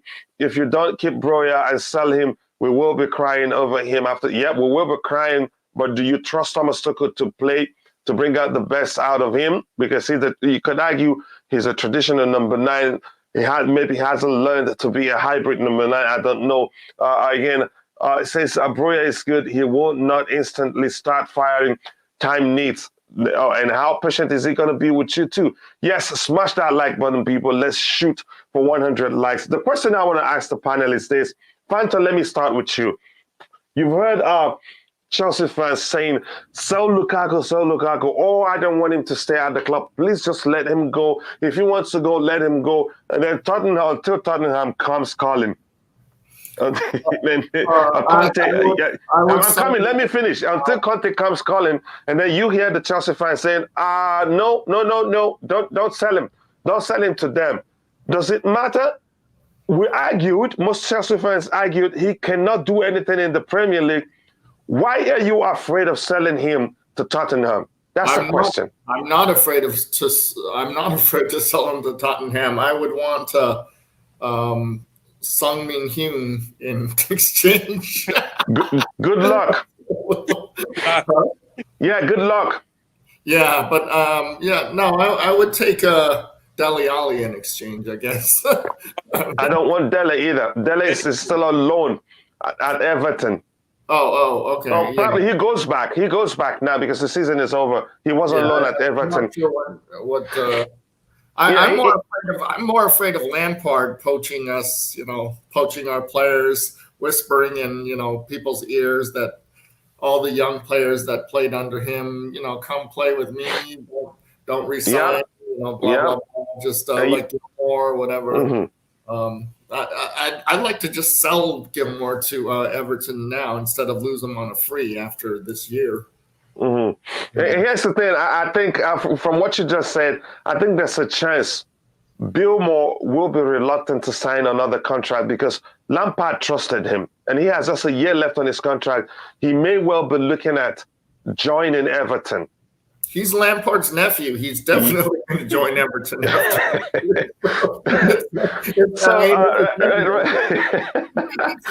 Rodrigo, let me ask you this question that I've already asked him. I know you heard the question regarding Lukaku. The argument has always been he can't do it in the Premier League because there isn't space enough for him. He didn't really do it at Manchester United. Again, but now and we're calling, sell him quickly, let him leave my club. And then Conte comes calling, we say, no, don't sell him. Yeah, your thoughts? I will never sell to a rival because there's a small chance that it will actually work in their system, and we would be the team that reinforce Tottenham. So I would never. I'll push for the move abroad. I can't see us. I hate when we sell a player to a direct rival, and then he goes into their team and improve them. Because Lukaku going to Tottenham, especially if he stays in the league, he has something to prove, and he will work with a manager that knows him, a manager that told him, like, literally told him to lose weight, told him to train on his older player, a manager that knows his game. So I would never sell Lukaku to Tottenham, even though I'll be the first one to say I want Lukaku to leave. But, he says Dele to Everton is permanent. I didn't know that. The fee might rise to 40 million. How? I don't think he's done enough for it to be 40 million. I don't mean to laugh. That's not nice. Again, things like this happen, but I can't but just laugh. Were you still saying something, Rodrigo? Yeah. I'll say no, not to Tottenham. No matter how much they come to us, they refuse to sell us Luka Modric. We could have had Modric. Everything was agreed. Modric was so because of that, you're willing for the club to take millions of loss, a serious L, because we want to get back at them for not selling Modric to us. I'm more worried about him going there, improving their squad. I don't want us to be the reason why. That's where my question comes in, but I've gotten the response I want from you. Fairboy, what do you think about the fact we're afraid of he's going to start, like just Rodrigo said, he's going to start tearing things up once he joined Tottenham. But we're the same fan base that I always argued how he's not going to do well in the Premier League. He would do better in Italy. Do we still have Fairboy there? Okay, let me try and catch up with the chat and I'll come back to the panel again. But I understand that the animosity between the two clubs. It is serious, but that's, by the way, True Blue, I totally agree with you on his quality. That's why I was more than happy if he stayed and got a good preseason and then see how he goes. But he obviously, he says, but he obviously doesn't want to be there. Who are we talking about here? Please do let me know so I can understand what you guys are saying. Do you think Barca wants to recruit Bernardo Silva? I'm not sure. But I doubt that's the case. Bernardo Silva, is he living on a free? If he's living on a free, maybe. But if not, I don't think so. Barca, they don't have. Sorry, Rodrigo, what did you say? They don't have. They're organizing weddings to raise funds. Come on. Yeah, exactly. They're organizing, accepting weddings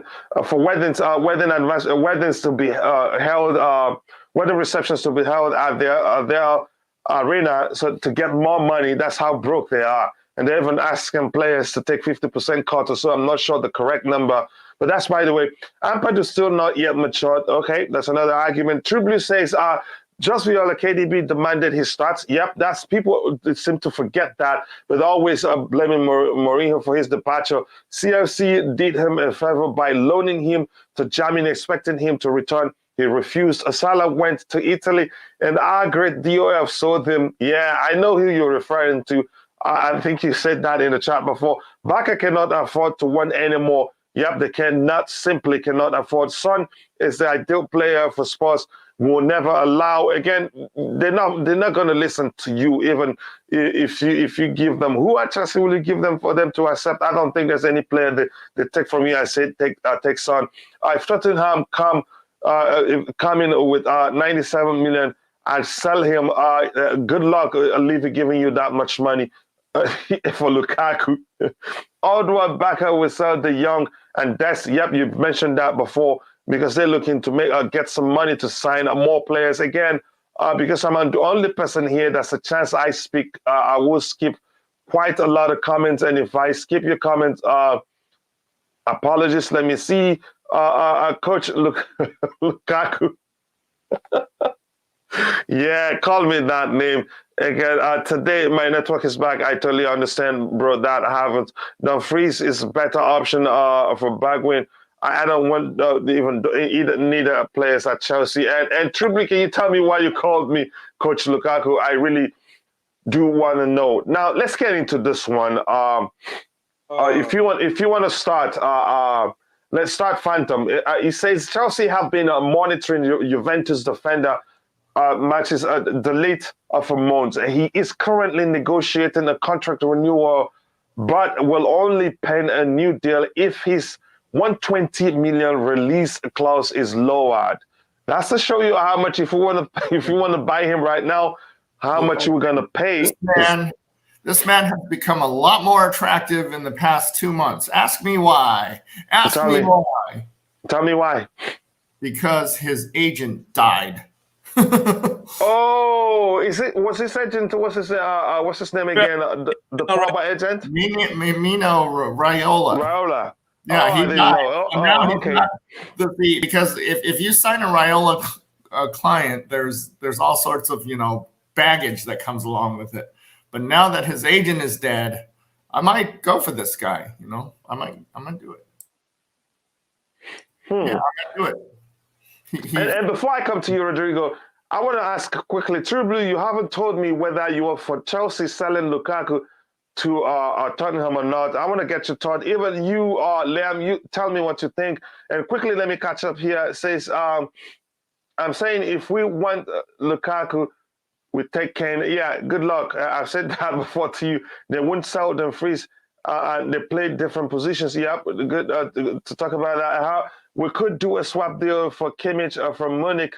Lukaku needs to go because, again, I don't think Munich wants him. I've said that before. Again, I'm not sure where that is coming from. Again, there's something I saw here. True Blue, I think loaning KDB was a mistake. It wasn't a mistake. How are you going to keep a player that doesn't want to stay? He asked to leave on loan. It wasn't Joseph's fault. So I don't want to start talking to you like Nick Blue now and say get that into your head.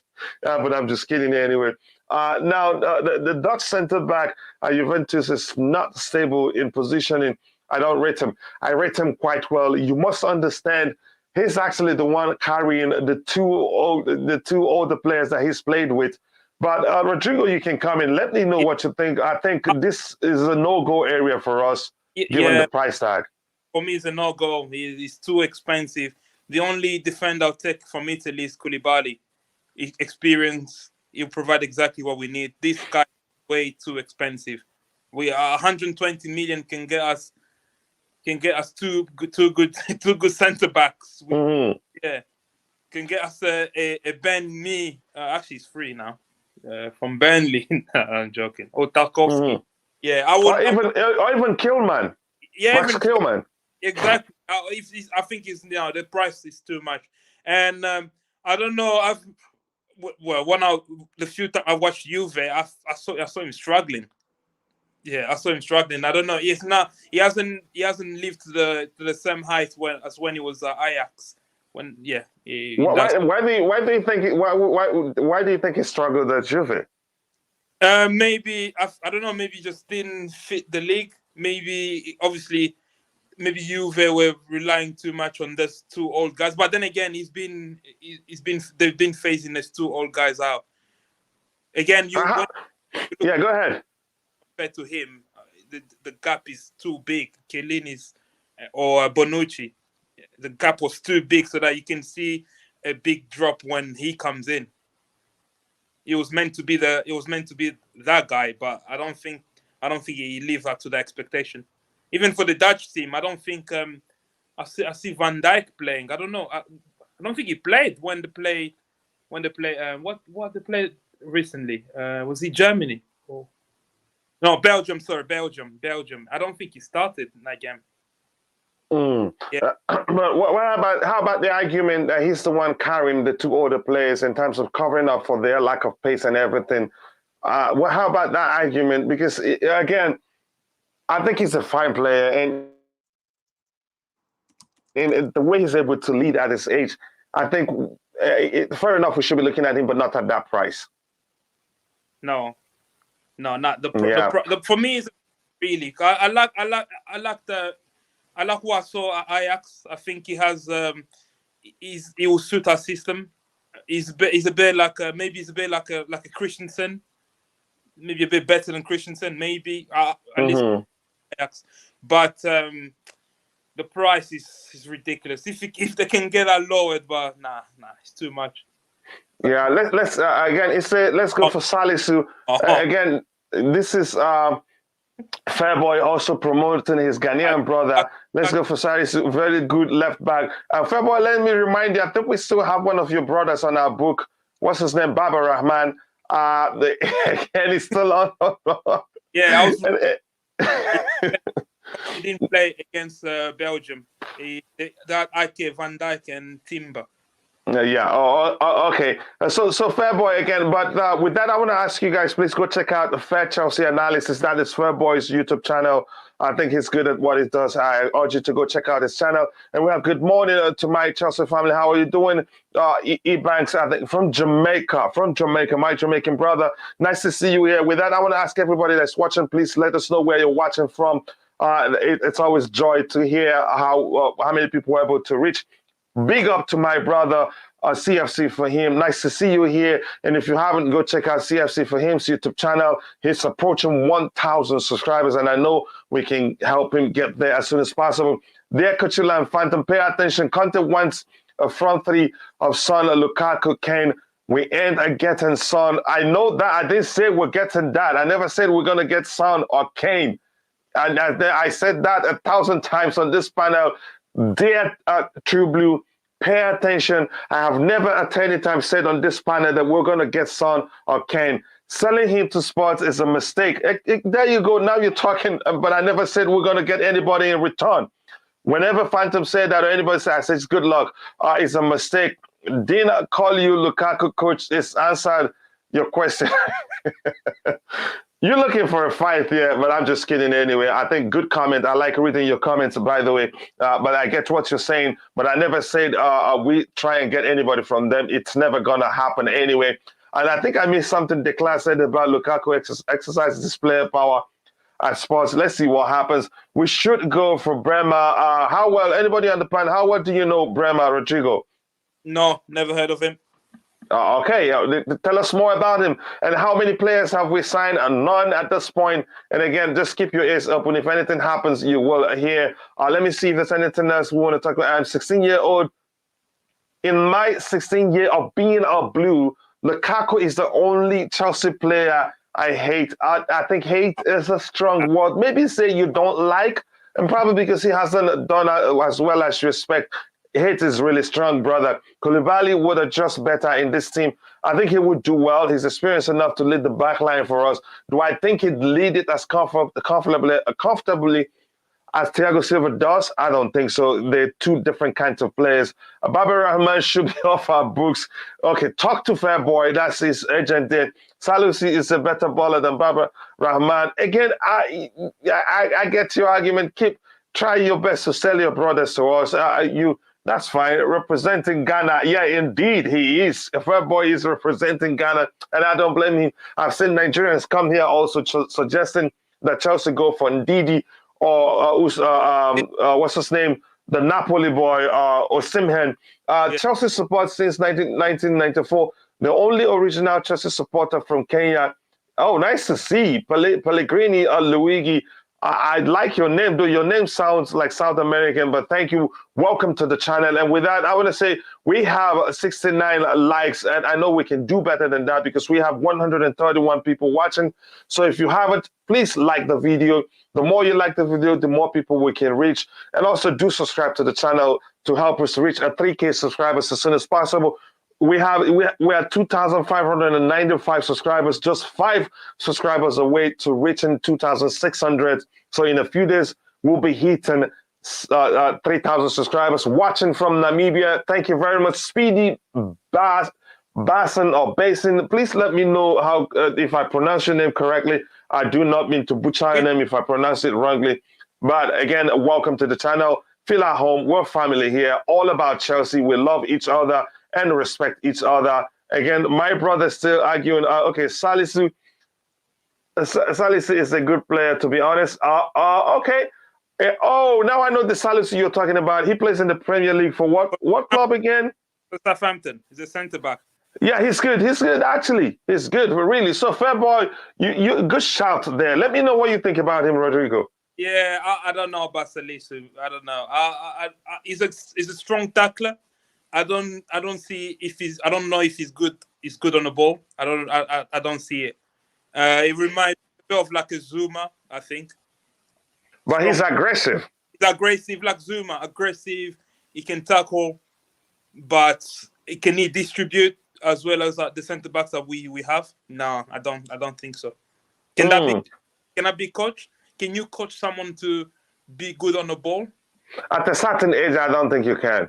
Yeah, so, actually, Salisu, didn't he refuse to go to the Ghana national team? I heard something like that. He refused to go to because they called him up for the playoff against Nigeria. I think he refused to go. I see.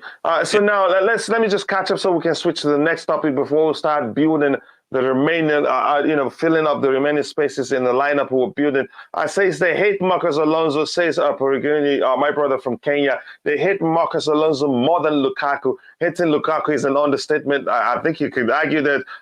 Viola, with respect, we had KDB. We had KDB, William Mata, Oscar Shaula. KDB, he's now, in fact, Pep turned him into what he is. So why should he not really start? Yeah, go ahead. Not really. I don't think Pep turned KDB the player he is. KDB hasn't really changed much his style of play. I think Pep adapted his formation to KDB strength. KDB was very good at Wolfsburg when we actually sold him to Wolfsburg because Mourinho. He's not really Mourinho. He's just he won game time. He's always skills. Even when he came back from his loan, and we knew his passing, his ability was always there. I think Pep has never had a player like KDB. If you look at Pep in his Barca or even Bayern, he's a unique. Yeah, he's a different breed of player. Yeah. Pep didn't Yeah, again, Phantom, do you know how well do you know Jonathan David? You want to talk about him? Never heard of him, sorry. Okay, go ahead, Rodrigo. But Phantom, if you want to come in anytime, say something. Rodrigo, go ahead. You tell us what you think. Should we be looking at him? I think it would be a good option for us. Plus, he's in that category of hybrid of forwards that I think would do well under Thomas Tuchel. Exactly. And he's not too. I don't think he's. Obviously, he hasn't achieved that much in his career, so I don't think he will be like the guy that come in thinking he knows it all. He will be willing to take in instructions and be willing to. I like players that come in, they have something to learn and listen to them. Yeah, so he's better than Lukaku, that's for sure. If last year, if you ask me, Jonathan David or Lukaku, I'd definitely go for Jonathan David. Yeah. DJ Sam will love everything you just said. Okay, Phantom is in two places here. He says he likes Marcos Alonso. I know that from time.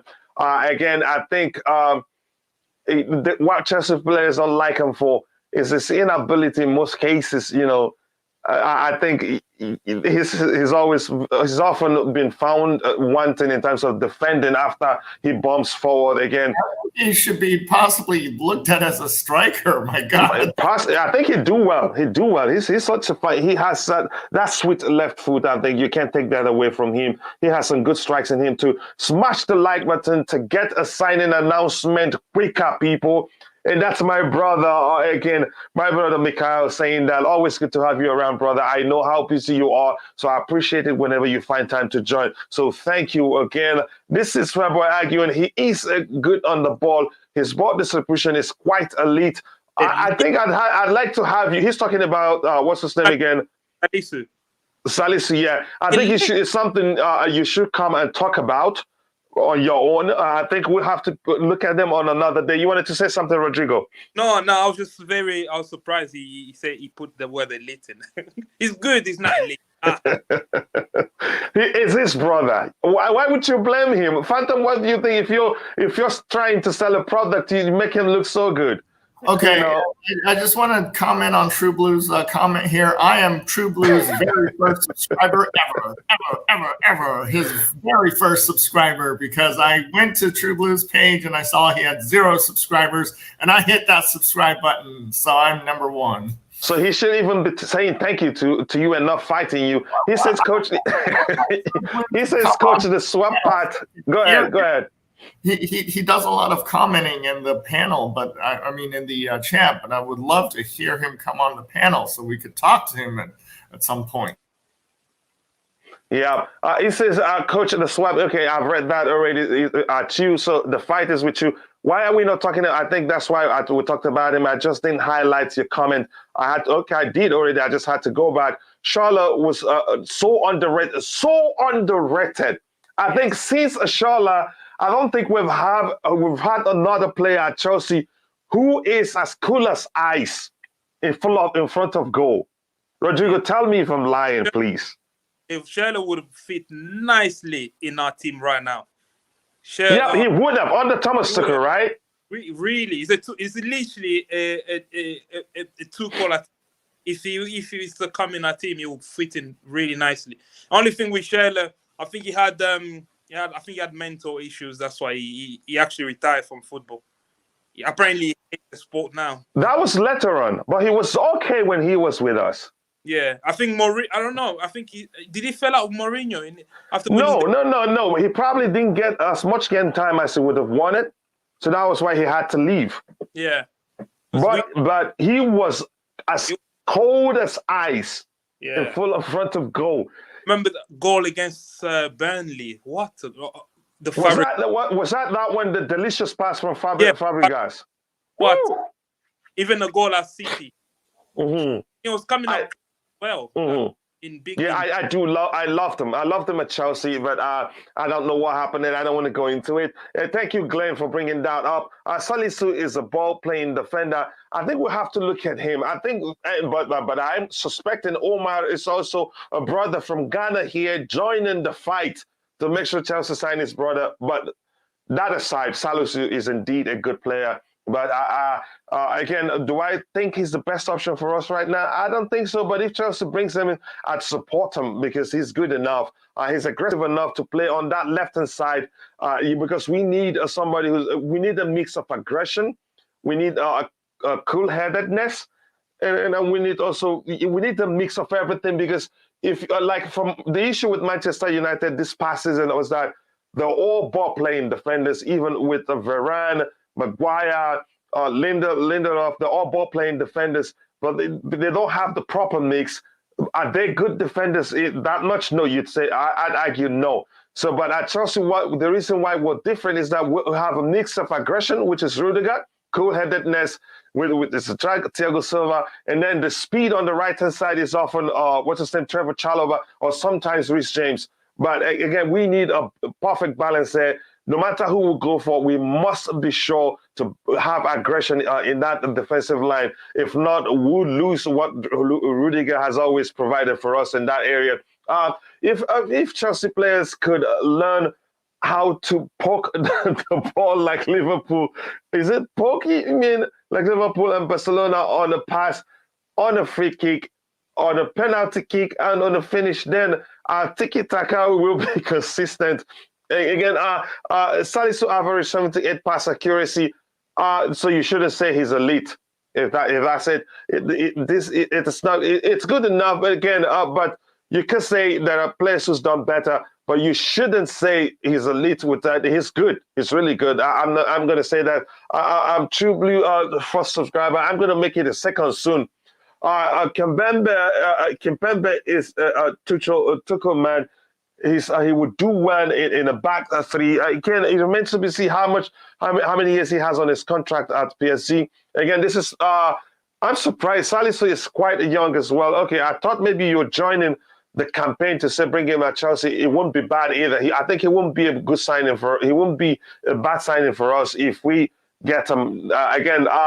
Please be sure to go check out CFC Fahim's YouTube channel and be sure to subscribe. Let's help him get to 1,000 on his own. He's worked so hard and his channel is growing really fast, but we can support him, give him a little push to help him get to 1,000 subscribers as soon as possible. Again, it is CFC Fahim. As you see on the screen there, be sure to subscribe to his channel. So Marcos Alonso is the highest scoring wing back. Yep. Wing backs are like wingers these days. It depends on the application. Some people play it as 5 defenders. That I think the way Tuchel plays it, our wing backs, their primary responsibility is to, attack. Although they have to, defend if need be. KDB was not in Hazard's class until Pep took over. That's the truth. He never returned to us from Germany. He refused, so we sold him. People must put that into context. Do you think Man United wanted to buy Darwin Núñez? I'm not sure. If they want him, good luck to them. I don't think we need them in our squad right now. Again, that's my argument. Quite a lot to catch up here, so I'm going to stop here for a while. Let me see if I have a Belgian players are not good for Chelsea. Really, probably because you don't like how the Lukaku stint is going, and you don't like how what's his name left Chelsea. Thibaut Courtois. How about Eden Hazard? If you want to make that argument, says Chalobah as the number 6 next season. No, I would say no to me, but I want to get your thoughts. Phantom, what do you think? Then I'll go to Rodrigo.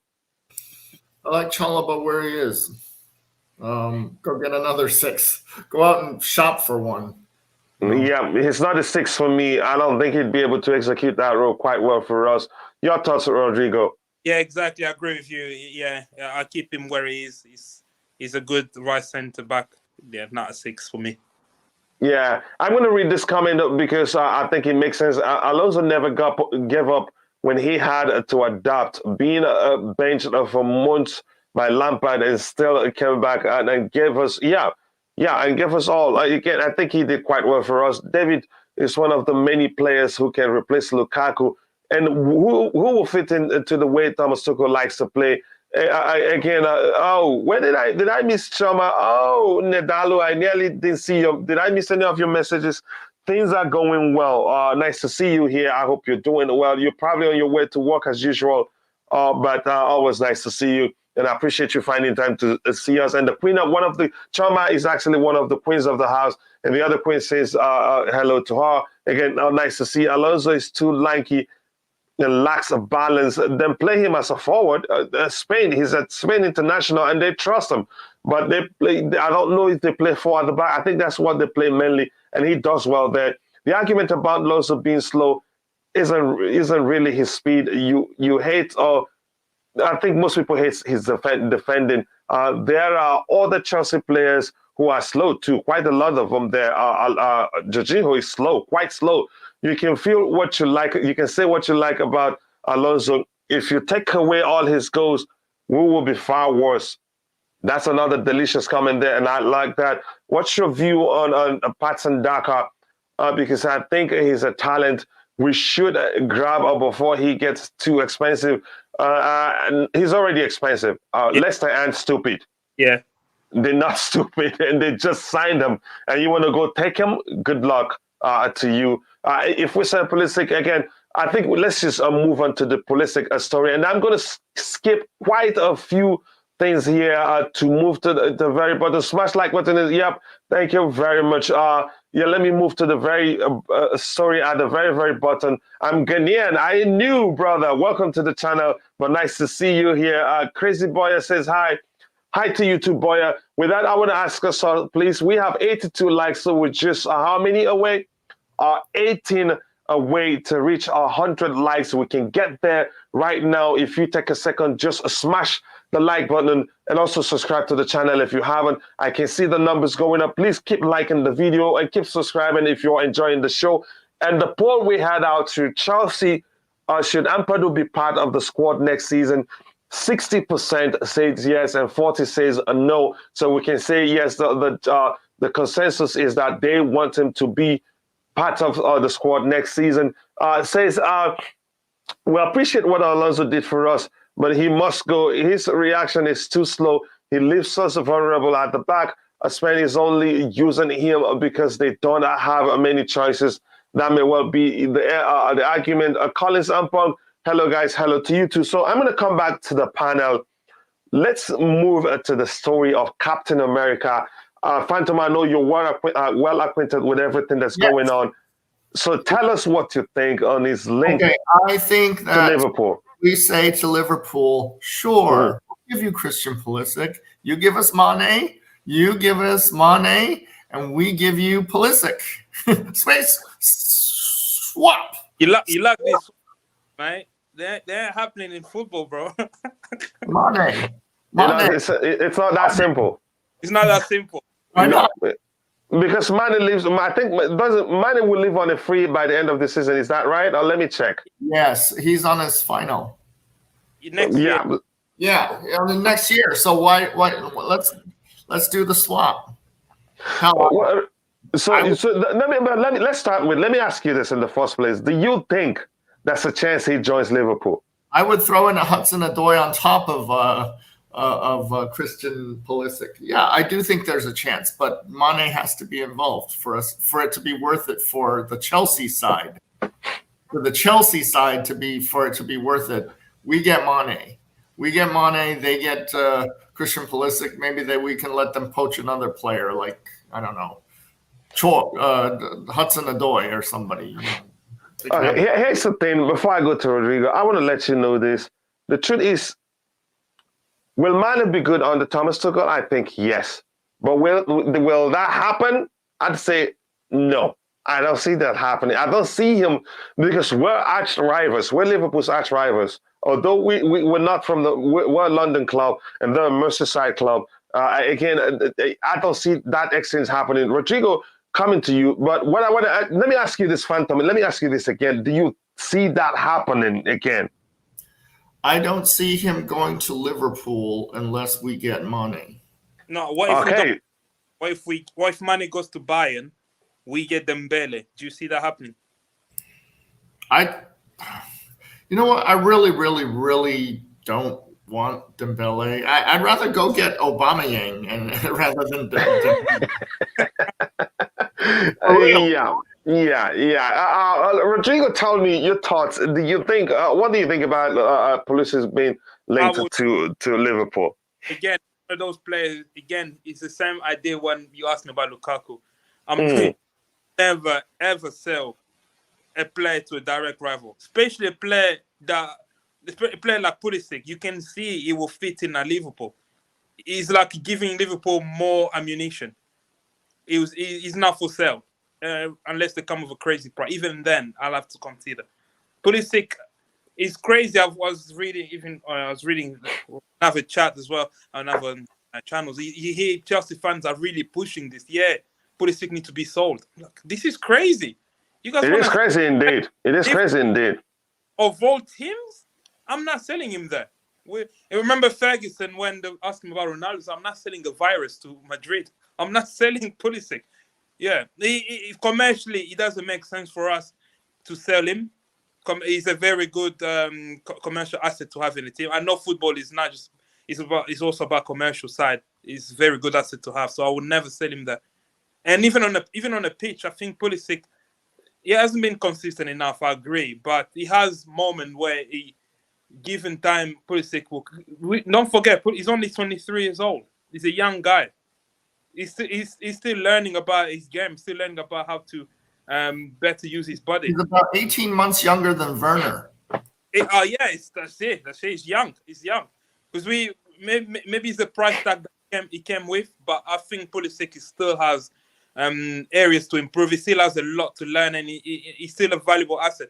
I know we all willing to sell, but don't forget, we also need squad depth. Yeah, sell is what we'll be hearing. Go ahead, brother. Yeah, we keep him. Keep him. Liverpool, no, keep your money. Go find someone else. Yeah, listen, I'm gonna catch up with the chat. Yeah, let them keep their money and find someone else. I'm gonna go through the chat and I'm gonna come back and argue why I don't think Chelsea will even consider selling him.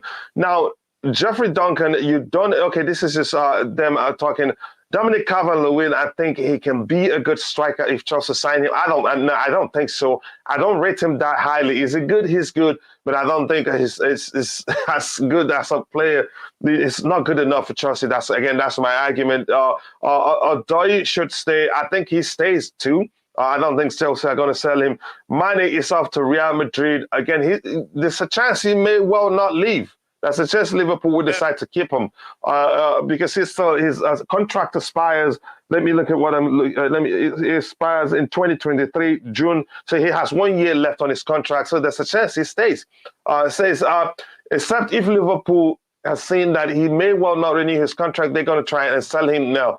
But will he come to Chelsea? I think no. Even as an exchange with which is usually a very complicated process, a player exchange plus cash on anything, just like Rodrigo had mentioned. I don't think that happens. If we're going to get a Dembele, we won't need a Mane. No, Dembele, the most he would do for us is play on the flanks, and that's number 8. But Mane can play as a number 9. That's not traditional 9, as a hybrid 9 or a false 9, if you prefer. And he would do very well there.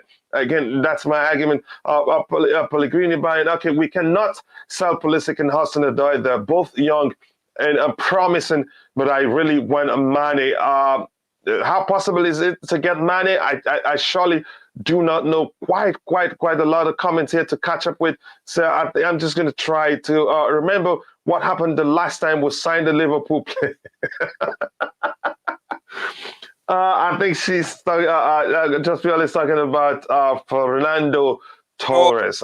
Maybe Benayoun. Yeah. Maybe Benayoun. Benayoun, but then who came first? Benayoun came first. No, Torres came first. Torres came first? Oh, okay. But then Benayoun wasn't that bad. Yosef Benayoun was bad. He wasn't that bad for us, was he? What do you think, Rodrigo? Would you say he's bad for us? No, he wasn't. He wasn't. Actually, he was decent. He was. Oh, Raul Meireles as well. We got him from Liverpool. So. But Raul Meireles did well for us. He won the Champions League with us. But the question, who was the last person? I think it was Meireles, the last person we got from Liverpool. So you got your answer, just Viola. For the last person we signed, if it was Raul Meireles, then it wasn't bad. It wasn't a bad idea because he did well for us. Again, the season transfer window will be activated on 10th January. I'm pretty sure it's going to be a hot season for Chelsea. Yes, swap for Pulisic, and we getting Mane is a dream come through for Chelsea. That will never happen again. That's me arguing. Did Lampard get the sack? Nope, he's staying. Did you hear anything? Let us know. Okay, I think I got it this time. If you're tired of waiting for the transfer window to start, hit the like button, people. Thank you, Mika. That is delicious. I really do like it. And I'm going to highlight it to always bring it back again. We need to change formation. Tell it to Tuchel, or you start the fight. Start the fight with True Blue in the chat. Caffeine needed. Yeah, I've been drinking quite a lot to be able to keep up here. If they give us a DS, Pulisic can go. Again, I'm not in support for Pulisic to be sold. The same here. So the man who became a Chelsea fan because of Pulisic wants to swap Pulisic. You know he's talking to you. You know quite well he's talking to you. And again, I'm going to skip quite a few here because I'm the only person here. Yeah, go ahead. I replied. Yeah, go ahead. Reply. No, I did in the chat. You just skipped it. Oh, okay. Is it this one? True Blue online. I'm not always. Is that what you're saying? Yeah. Yeah, I don't want to get into the fight between you two. I don't rate Dominic. I don't rate him that much. He's a good player, but I don't think it's a Chelsea level. You have actually. Since the track back, he's improved quite well of late. His track back, he's improved aerially. Yeah. I think he's adapted to the physicality of the Premier League. You wanted to say something, Phantom? No, I'm not married to Christian Pulisic. Yes, I did come to Chelsea from Dortmund with Christian Pulisic, but I've developed other likes for Chelsea and Fulham and whatever. So I'm gonna stay in the area. I don't know whether it's Fulham or Chelsea. It's definitely. Oh my goodness! Here's what I like. You're not married to him. Yeah. I'm definitely not. If he wants to go to Liverpool or he wants to go to Bayern. Hey, let him go. He can go with. Oh my goodness! Go with Werner as a pair. I don't care. I'm not going to leave Chelsea / Fulham. Yeah. Again, we have 160 for him. We have 168 people watching, and we have just 91 likes. So 91, just 9 away to hit 100 likes. Let's shoot for 200 likes before the end of the show. Pulisic is quite direct. That is very correct. Another delicious comment from my brother CFC Fahim. He is very direct. That's one thing I like about him. He would suit Liverpool. And again, one thing you will always get from Pulisic whenever he's on the pitch, he will always find spaces. Exactly. He will always run in behind the opposition defense. He will always get into the box for you. And he's hardly, because of the way he plays, he's hardly offside. And if you can get the ball to him, again, on his day, he puts it away. That's one thing I like about him. He always gets in the box. He's always at the right place at the right time. The question is putting them away. He's been quite unlucky of late, if you ask me. Maybe it's his confidence issue, but I'd argue he's always confident. Yeah, go ahead. He's always confident. Let's say there's a gun to our head and we have to give up one, Pulisic or Havertz. Which one do you give up? Don't ask me this kind of question on air. I give up Pulisic. Don't ask me this kind of question on air. Here's the truth. I'm an American, but I prefer I prefer Hazard. I have to be honest. I prefer Havertz for obvious reasons. Yeah, he's able to play in multiple positions where Christian Pulisic cannot play. He's able to execute the false 9 role better than Pulisic. He can also play as number 8. He can also play on the flanks if you want him to. But please don't ask me this kind of question again. No, I mean, because this is where we're ranking our top attackers. No, but I'm just kidding. Ask any question you want to ask. Much more valuable, has much better upside, is injured less than Pulisic. Because remember, I mean, again, that's another point. Yeah. Yeah. So I want to say again, thank you for 2,600 subscribers. We did it. We quickly got to 2,600 today. So we have just 400 to hit 3,000 subscribers, and I know it will be in a day or 2 days. Actually, there's a chance it happens. But keep liking the video. We're at 95 likes, 5 to get to 100. But I'm going to catch up to the chat. With the chart. This is my brother CFC Fahim. Again, please, I beg you, I urge you, if you love this channel, then you're going to love CFC Fahim YouTube channel on his own. He's worked so hard, produced great content, and people love it. That's why he's closing in to 1,000 subscribers, and we can help him get there as soon as possible. Go check out CFC Fahim YouTube channel. Be sure to subscribe to him, whether you're on the panel or in the chat. Please do so. True, I've also seen Tuchel scream at him several times to track back and tackle, but he's improved in terms of his defensive contributions. If you're talking about Ziyech, he's done well for himself. Yes, keep him again. We can have Dembele and Mane. We can have them both, because Dembele plays primarily really on the flanks, and you can deploy Mane as a false 9. Quite a lot of comments here. Firstly, we wouldn't sell our best money-making machine. That's a delicious comment. That's really, really a delicious comment there. But again, I would avoid phrasing it like that. I usually say he is more than just a footballer for us. Football-wise, I will lose the plot. If we did sell him, as I think we will improve, he will improve hugely. Yeah, if Thomas Tuchel keeps using him, that is in positions that that doesn't help his case, I think he will be looking to leave, but I think he stays this time, and I will talk about that in a bit. Go ahead. Okay, there are 5 players that want to play in that position that Werner plays, and Pulisic is one of them. Okay, Choi wants to play there. He wants to play there. Havertz kind of wants to play there.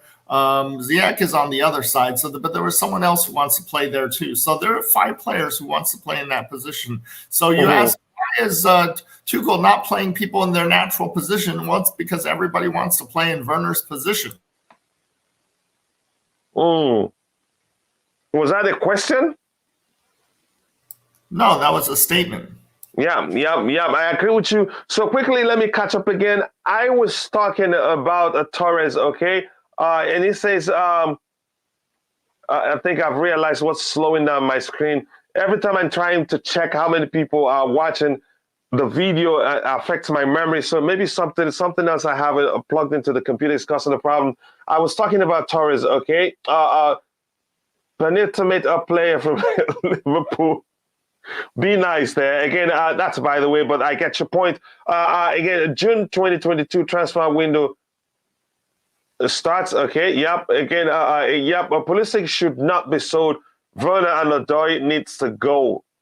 Matt comes back with a fight. But more importantly, please go check out Zivoli YouTube channel. That's Matt's YouTube channel. You like his content, and be sure to let him know I sent you. I will try to share the links, if not the way my screen is acting right now. Luigi Pellegrini, really, okay, who assisted Lukaku in the cup at Borough, again, Mount from a through ball. I think Ziyech has created a few chances. He's put some on a sitter, on a platter for Lukaku. He missed those two. Blue Evening Viola, like to see people saying hello to each other.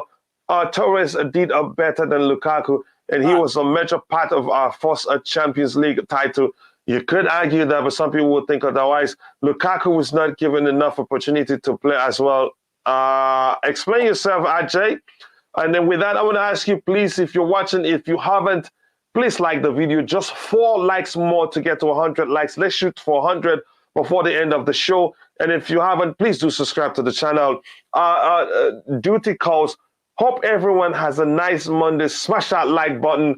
Up the Blues. Nice to always see you here, Glenn. Much love from all of us here. We do miss you whenever you're not here, but we know you're busy. You have some other stuff to take care of. Nice to see you. How much do you think we get for Kepa if we sell him? We should be able to get something in the north of 30 million or so for Kepa Arrizabalaga, because he's a good goalkeeper. Kepa 71 million, a daylight robbery. You could say that, but again, he's a fine goalkeeper no matter how you see it. June 10 English transfer window, July 1st. Again, True Blue will always come back with this whenever people ask some question. Armando Broja, if he gets more game time, I think he can score 20 goals next season. For us or for who? Let me know. For us, I think that's a huge question mark there. It remains to be seen whether Thomas Tuchel would trust him, given the way he likes to play. Deals CFC, nice to see you. Delete a dominated center half. Yes, he did. De Jong again. I'm going to skip to the bottom and come back to the panel. I think it's time for us to start building the lineup. Nick Pope or Justin next season to replace Kepa. Damien says that Damien Duff. That person goes by the name Damien Duff. You have anything to say there, Rodrigo, in terms of the goalkeeping department? Yeah, if Kepa has solidified his spot as a number 2, so if he want to stay, if he's happy to remain as the second choice, I don't see why. I don't think goalkeeper is an area that we should be worried about. I think Kepa is staying. Mm-hmm. You think he stays? Yeah, I'll keep him if he wants to stay. It's just his wages is too much. But can you let me know why you think he stays? Only obviously the World Cup. Yeah, I don't see any club in Europe that will pay for a goalkeeper what we pay him. So the only way he goes on loan, and we still have to pay maybe half his wages. If that's the case, then Nick Pope again. Yeah, we'll leave a relegated Burnley to come here to sit on a bench in a World Cup year. It's very tough. Yeah, because he would love to go to Qatar as well. England don't have that many choices in his position. How about the fact that he probably wants to go to the World Cup? He may well take a wage cut. He may well, but again, it depends. Maybe he has would you take a wage cut to go to the World Cup? How important is the World Cup to him? Yeah. I think Kepa will stay. I don't see him leaving. All right. Just to bring everybody, what do you think, Phantom? You want to say anything to that? I think Kepa is going to Lazio.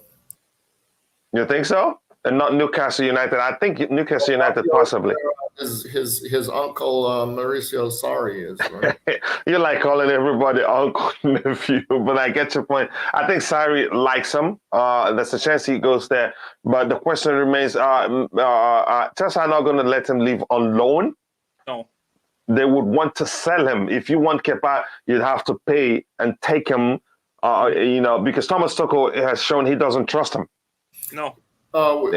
We should get 35 or 40 for Kepa. Yeah, around that number. I think we should be able to get around that number for him. Again, the World Cup is soon. That's important. It says when Torres came to Chelsea, he wasn't in his best. He was actually injured. Yes. As I've learned from Max from Button Ballers, he was nursing an injury, and they used the injection to get him to continue playing and sold him to us at that price. Kepa is a sorry man, that's the truth, and he would want him. We cannot keep Mendy. We cannot keep Mendy on the wages where one has to go. Yeah, I think Kepa has to go, and Mendy will actually get a better pay. And Frelo Jorginho is also a sorry man as well. Yeah, he is. He may want him, but I think Jorginho is plotting to leave on a free too. That's what I'm thinking. But we'll see what happens. Rodrigo, you wanted to say something? No, I was just talking about Mendy in terms of his pay. He need a pay rise. He's almost on academy player wages, which is ridiculous. It is, but that's much more than what he was earning at what he was before we signed him, because he was practically a nobody. So, yeah. But then again, it's only fair that the club gives him a better contract. By the way, so here's where we were yesterday. I know, Rodrigo, we went with us when we started building the potential Chelsea 2022-2023 lineup for the goalkeeping department, because given that we think that Kepa will leave, Mendy starts, and you can see the backup is Nathan Baxter. Your thoughts on that? Nathan Baxter, the 17-year-old kid from... Yeah, we did a poll. I really like Nathan Baxter. I want to give him a chance in preseason to take the spot. Yeah, let's hear what Rodrigo has to say. I get your point. I like him too. And here's the thing: it seems the goalkeeping department, you don't make too many changes. Yeah. And people agree that he's gonna be capable of coming in and doing a good enough job. And they say he's also made the comment that he wants to be a part of the squad, that he can do it. But let me know your thoughts. You sound like you don't think it's a good idea. No, I think he's way too young. He's way too young for a goalkeeper. That's like putting a child in goal. What are we playing here? I think, no. I'll actually put Bettinelli ahead of this. Over him? Marcus Bettinelli ahead of him. But... Yeah, I think he's too young. Like, no.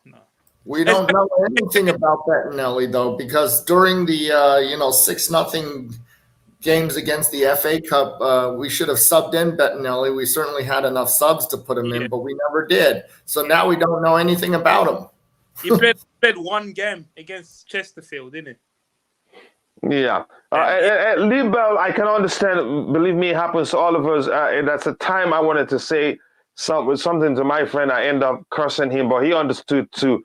Yeah, and there's a time I wrote an official, like for instance, that's just deviate from football a little bit. I wanted to say hi. I want to say that dear, and I used fear. Oh, how that happened, I don't know. The possibility. I looked at the keeper and I was like, okay, what's happening here? Then D and F are very close. So it's easy. Your hand can slide up from the D, and you start with fear. And I sent it. It's an official letter, but that's just to tell you it happens to all of us. You don't need to worry about it. So now, Rodrigo, let's look at the right center back position. We have Kounde and Chalobah. That doesn't mean Chalobah stays on the bench. Our agreement was that they can rotate that position. You agree? Yeah, I agree 100%. Yeah. Phantom, how about you? Do you agree? I think we've lost him. How about the centre back? I think we're hopeful we'll sign Koulibaly, see what we have there in the Silva Koulibaly. Your thoughts? That's exactly what I want. when I keep bringing Koulibaly's name in my mind, I actually see him starting and Silva coming in for the odd games. Yeah. And for the left centre back position, we have Vadio and Colwell. Again, I don't know if we're going to be able to sign Vadio, but the club is being linked with them. Yeah. We haven't been linked to many left-sided centre half. It's quite concerning. I guess. Yeah, I don't know enough of Vardiol to. I've watched him in Europa League, and he wasn't actually He wasn't. Well, Kounde and Chalobah can play on the left as well. We saw him play on the left when he first started. But that's not his best position. Than Malang Sarr. Huh? Oh, he's better than Malang Sarr. Yeah, that's for sure. Yeah, no, I said Chalobah can also play on the left. He doesn't have to play on the right.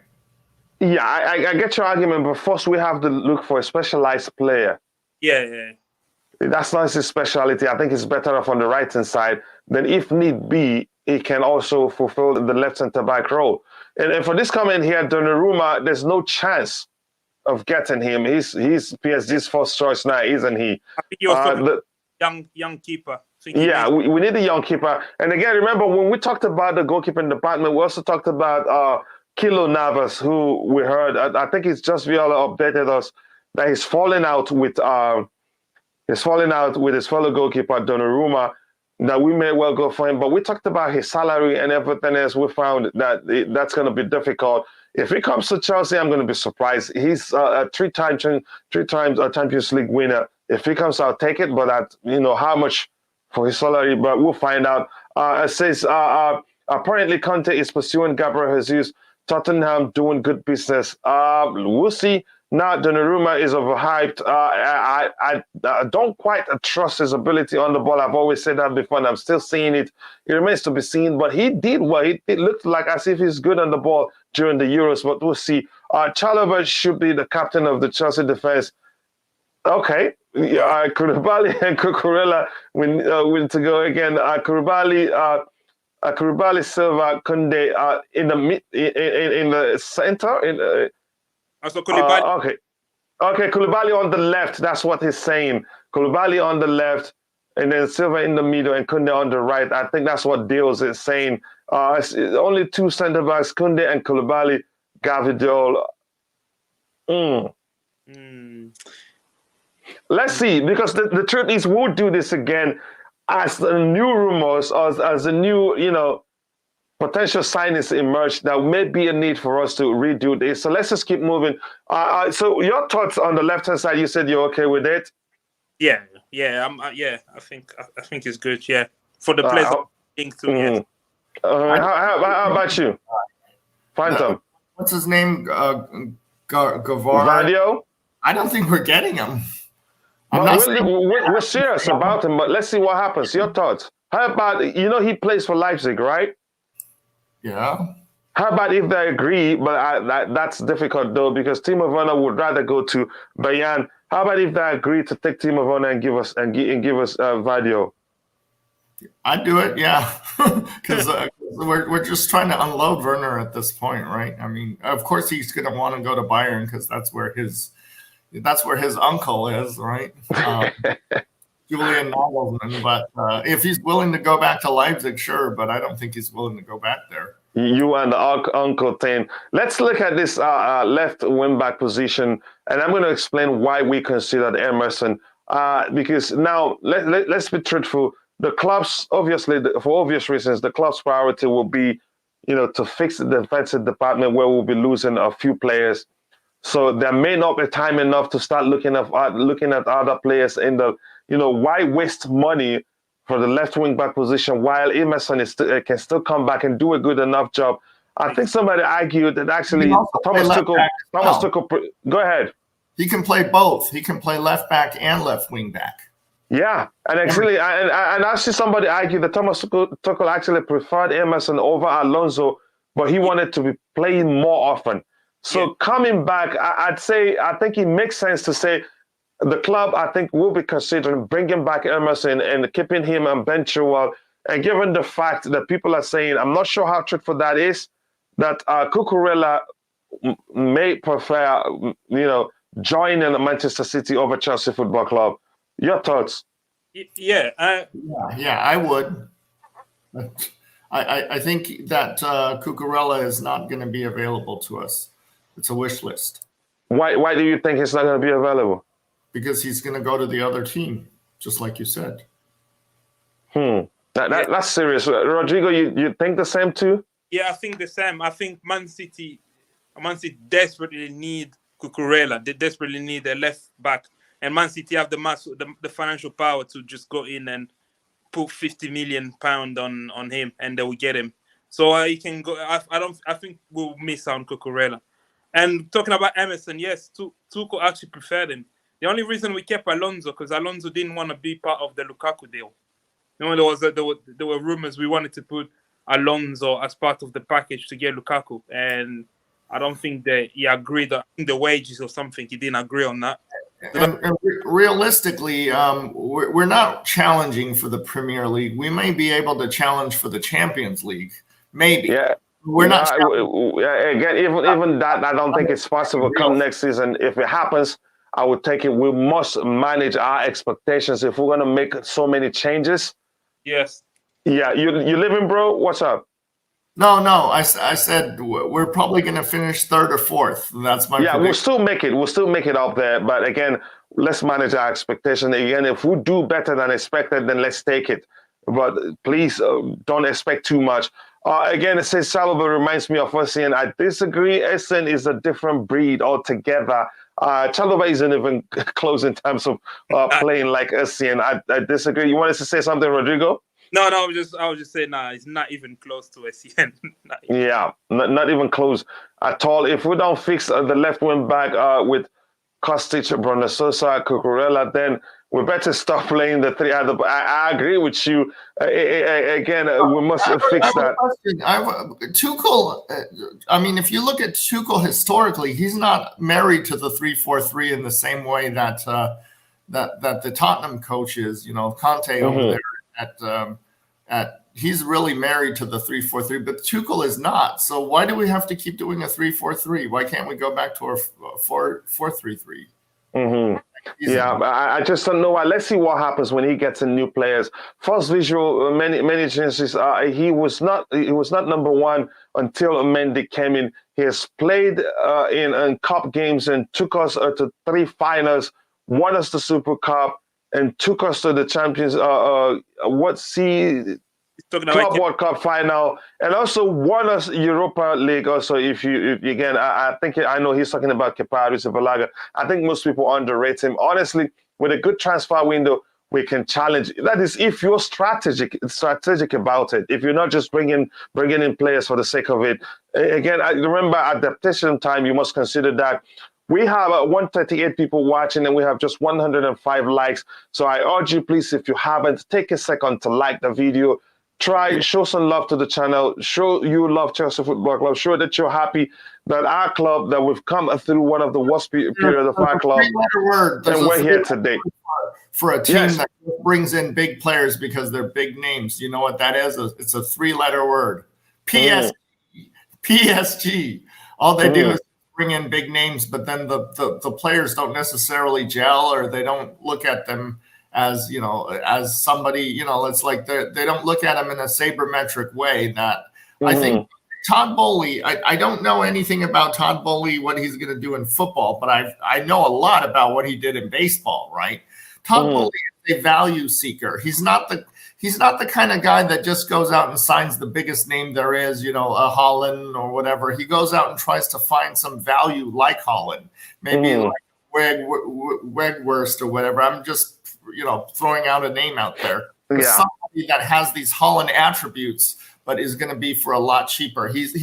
Todd Boehly is a sabermetric guy, so that means he's going to go out and look for value, and he's not impatient either. He's not expecting to win everything this first year. It took him 4 or 5 years to build that Dodger team that won the World Series.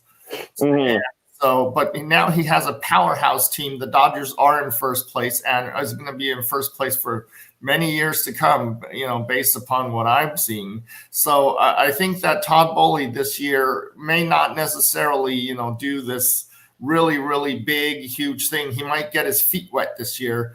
And so we need to expect that we're going to finish third or fourth, and maybe that we can still, get lucky. And because the Champions League is just 8-9 wins, something like that, and you get to the top.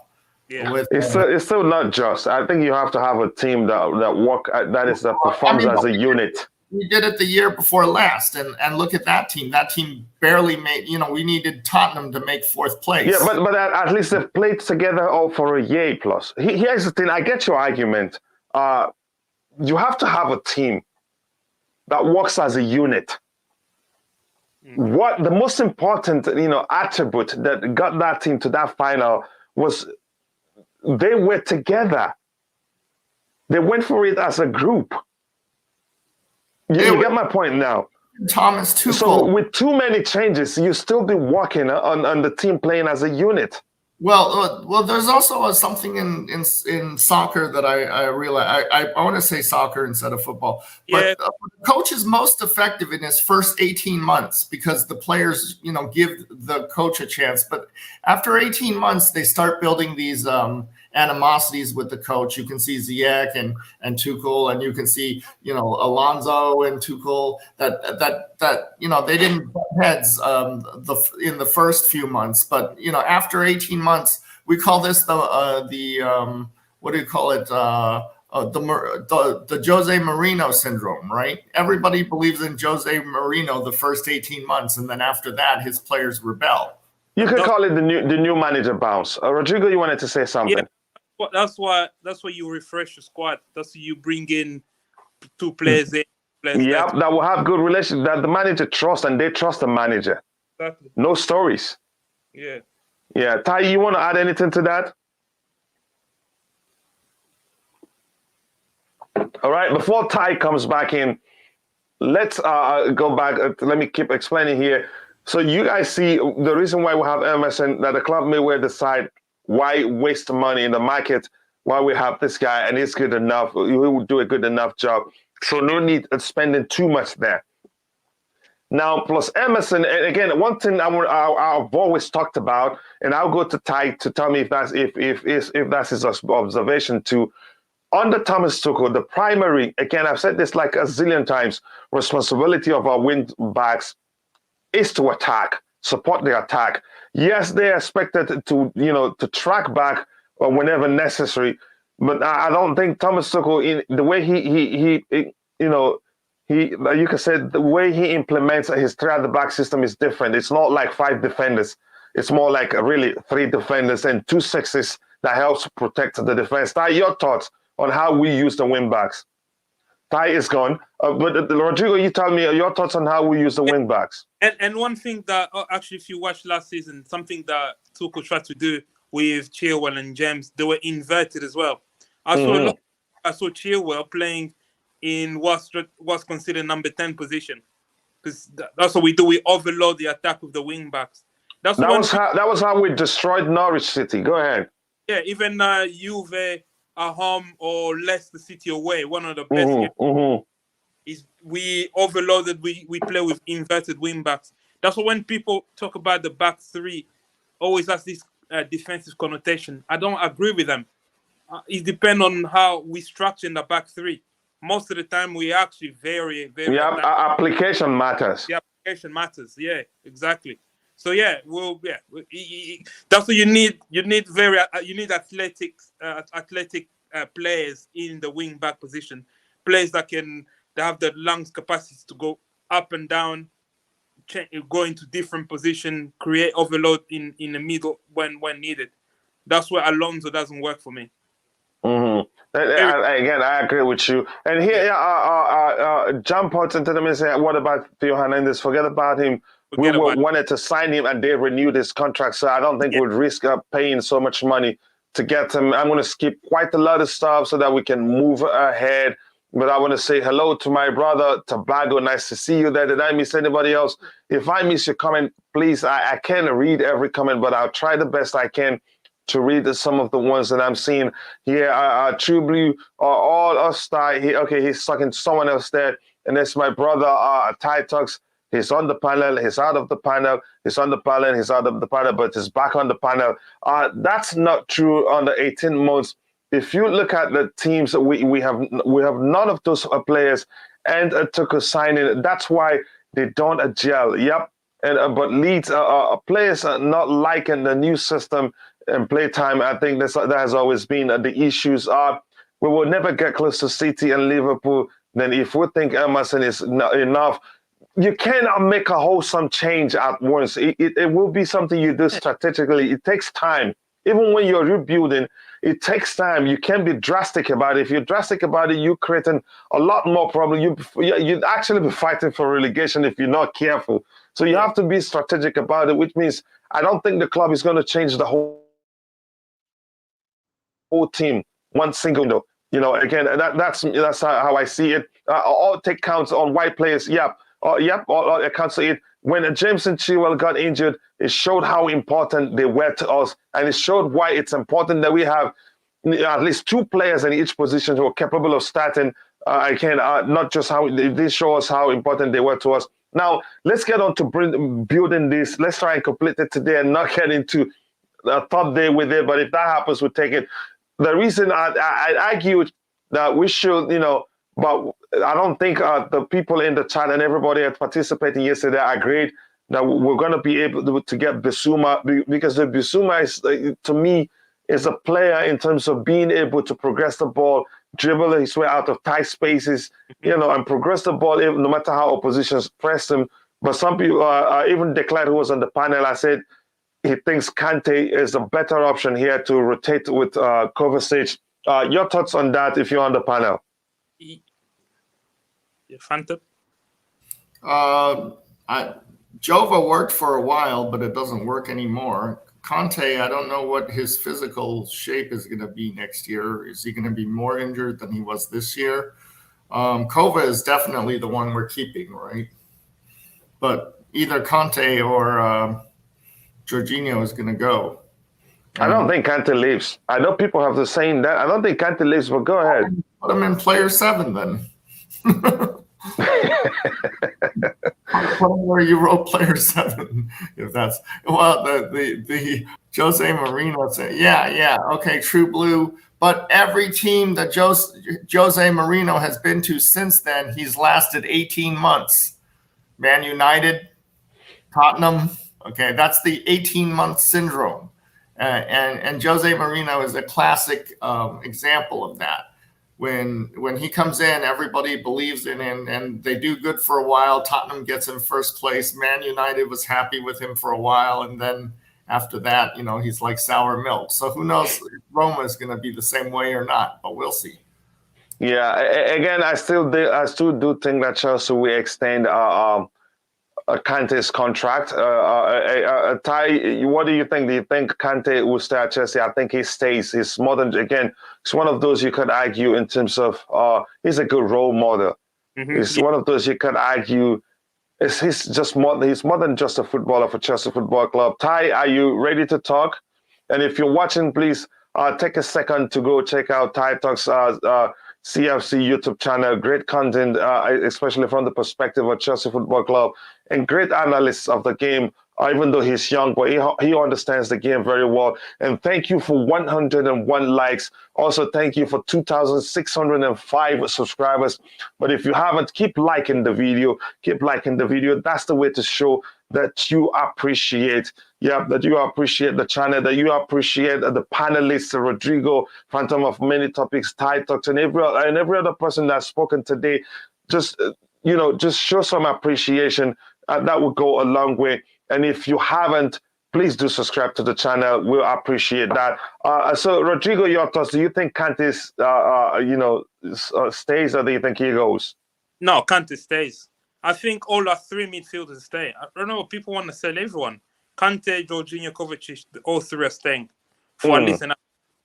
And I agree with where Kante's put, as in, I want to use Kante sparingly as well. I want to use him because you want to keep him as fit as possible. playing Kante week in and week out is not ideal. So You're right about Jorginho staying, because if he stays, he's just going to try to run out his contract, and that's the motivation behind staying. He may well leave. I think Jorginho could leave. Yeah, go ahead. Yeah, I think Tuchel lacks these three guys. I think it will try to get them a contract. But yeah, I think we keep them. I'd rather keep them three and add, rather than if we sell any of them, then we need to bring two midfielders. If we keep, unless we bring someone like Pogba's caliber, if we keep these three, we're third or fourth place for sure. With Pogba. No, I don't think Pogba comes to Chelsea. I think he probably end up at Real Madrid because he's always wanted to go there. But I'm hearing Juventus. I'm hearing that he's going back to Juventus, not Real Madrid. But he's always wanted to join Real Madrid, especially when Zinedine Zidane was there. But let's see what happens. Again, I think we've talked about him. He will be a good signing for us if he comes to us, but I don't think he's going to come to us. Let's see what happens anyway. That's, by the way, preferably, says Demindov, we should let both Kante and Jorginho go. That's your opinion, I understand. But Kante might stay. We need a DM badly, and he executes the DM role very well. Again, but like Rodrigo says, both may well stay. Kante stays, says this season will be a play cover, Kante and Gallagher on rotation. Gallagher's number 6, I'm still not sure. Yes, nice. Kante stays. Again, were you saying something? Rodrigo, I thought you were saying something. Okay. I was saying Gallagher. I was agreeing with you. Gallagher's the number 6. Doesn't work for me. Even in his loans at West Brom and Crystal Palace, I don't think he played deep. He even agreed himself. He said that's an area that he needs to improve. Playing from more like a Mason Mount hybrid. Slash inside forward, whatever you can fit him in. I struggle to put Gallagher in this team, to be honest, in a 4-3, a 3-4-3. Yeah, it says hi, Blue family, greetings from Nigeria. Christian Ilekenri. That sounds like an Igbo name. Let me know what ethnicity is that last name. I think it's Igbo, but let me know. Again, welcome to the channel, bro. I think I've seen you here before. Welcome back and thank you. Your rotation between Cover and Kante is definitely a good thing because both are very good. But is Kante able to, progress the ball the way Kovacic does? No. That's a different. That was why I wanted Bissouma to be the rotating player with Kovacic, but we're not sure we're going to get him. So we end up saying, okay, let Kante stays there. Jorginho out. There's a chance he leaves. True Blue have said that, but he hasn't explained why he thinks Jorginho will leave. So I wanted him to explain. We don't want him either. Says Jorginho should definitely be sold. We'll see what happens. True Blue says Phantom talk to the likes of Modric and Kante about Jose. Why is Matic close to joining Roma? Why did he go to United? Why did Mata sign another deal under Jose Mourinho? Again, so that makes perfect sense. I am mute. Oh, would you come on? He can put his camera on and do sign language. By the way, True Blue, if you have a Gmail, you do have a page. It's automatic. Oh my goodness, True Blue is killing me. Yeah, but that's hilarious. The reports are we will sell a Jorginho time to move him on. Kante only stays if he accepts 1-year extension. Thank you very much for that update. I know the club would want to keep him. I hope he stays. Kante will win you a game. This is Kante who wasn't fully fit, and we won the Champions League with him. He was half fit when we won the Europa Cup with him on the Sarri. That's how much of a big game player he is. But that's, by the way.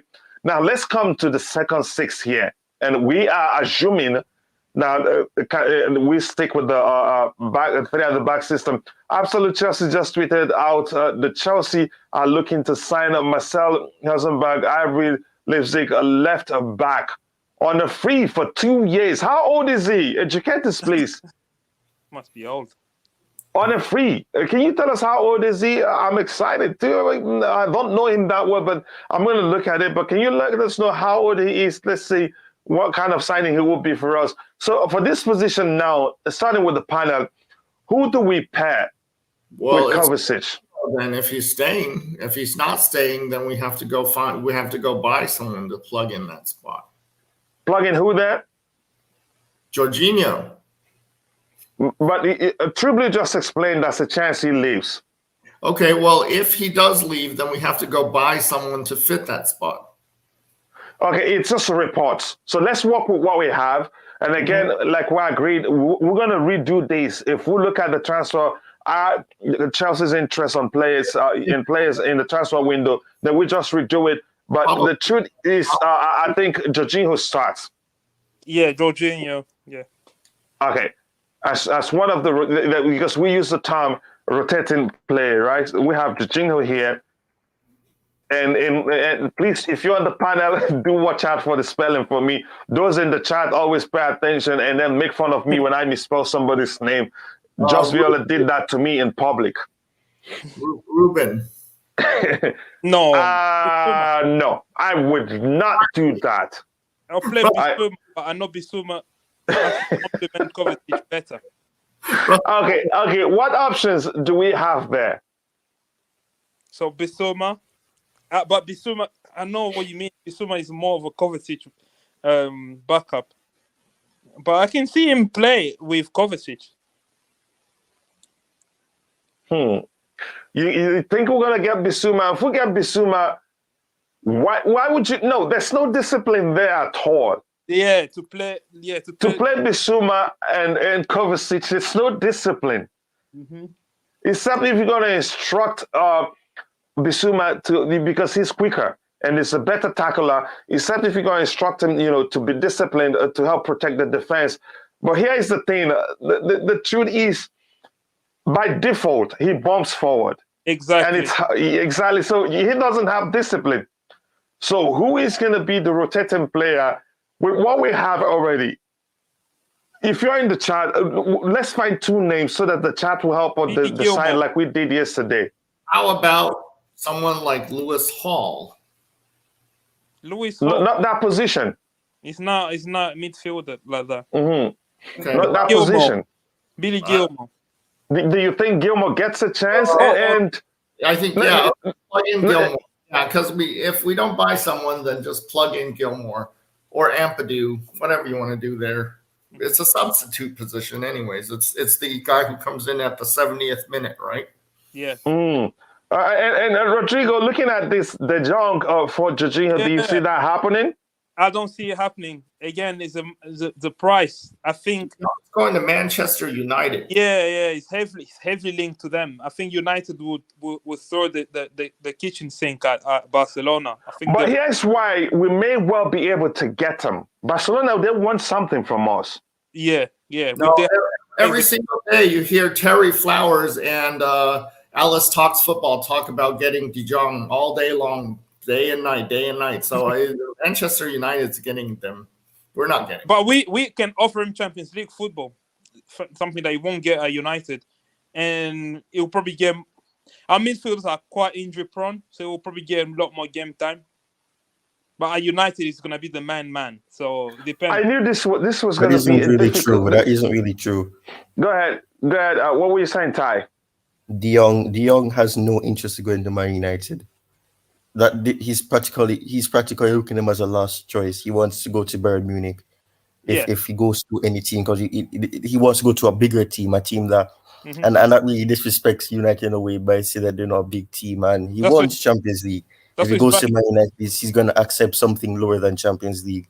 So he wants to go to probably like a Bayern Munich or probably a Liverpool. That's apparently the case, but he doesn't really like it, or probably a City.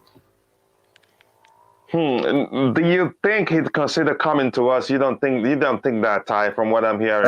I'm not sure. I don't think he's considering us in his thoughts to say I'll go here if I go to the English league. How about the fact that Barcelona wants something from us? Two players. Yeah, but if Barcelona would probably use him as a swap. But the thing is, if the player isn't interested, then Rodrigo already said that. But go ahead, Ty. Yeah, so if you could use the swap, but if they're not interested, then there's no point in you trying to make the swap, because if they're not interested in going there, then that would be the crumbling point for it. So, and I'm not really sure about that, but for me, I think, based on what you guys are saying, Bazuma as well, I really don't. That Kovacic and him are quite similar because they're both box to box. So that would be too contradictory, because you'd be having two players with the same role, and none of them is disciplined.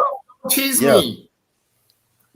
I want Ndidi. Yes, I wanted Ndidi many moons ago. That's probably showing that Damien Duff, are you Nigerian? Let me know. I think some people question his ability on the ball. Okay, on a final note, Rodrigo, I know you're about to leave. Let us know what you think about the call, because this is an interactive show. That's why every now and then we listen to what the fans are saying. But as I'm looking at things, I think before we cross this midfield area and go to the attacking area, it's not going to be easy. But just go ahead, let us know your thoughts on people calling for us to sign Ndidi. No, I'm sorry. Isn't he injury prone as well? I don't think he's played. It's looking more like that.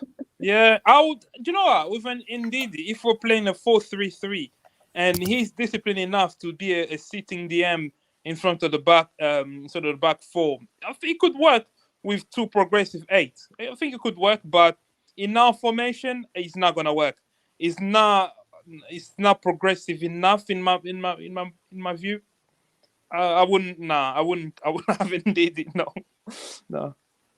I saw Ndidi kick our butt in the FA Cup. Yeah, but look at the formation we played when we under Lampard. We literally had no one in midfield. It was the weirdest formation. There's a picture, you can see a big hole in midfield.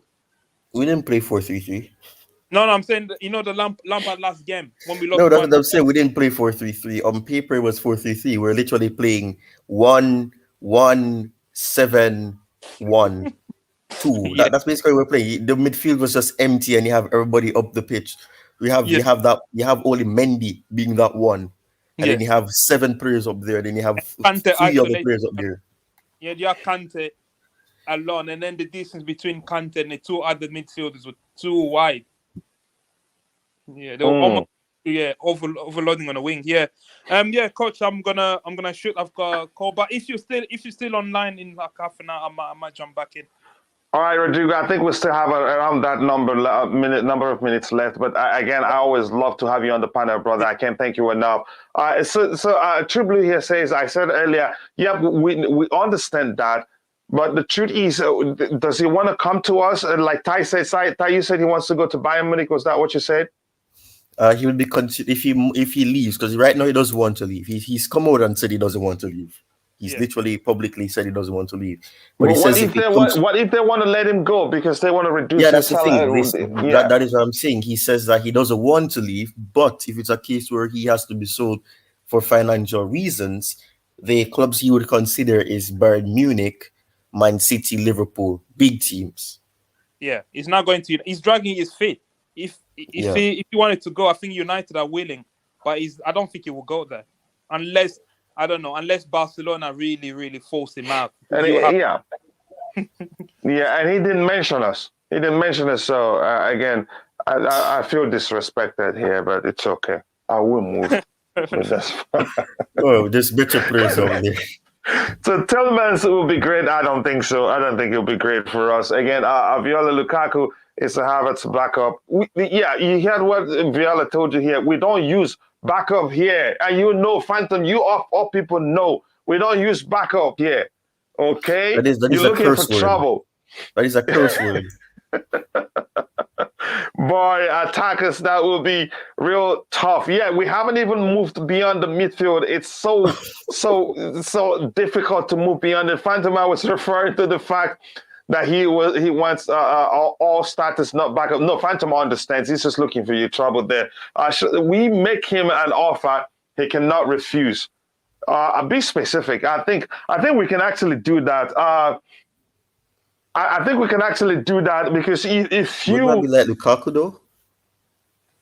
no, I don't think that's a different case altogether. He's younger. No, I'm talking about if you're gonna offer him something he cannot refuse. That's basically what we did with Lukaku. No one else wanted him, and How much does he earn at Barcelona right now?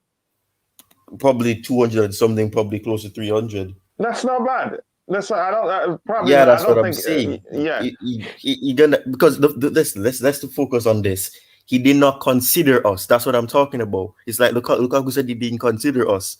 He was thinking about Barcelona, things like that. The only difference is that he's at Barcelona.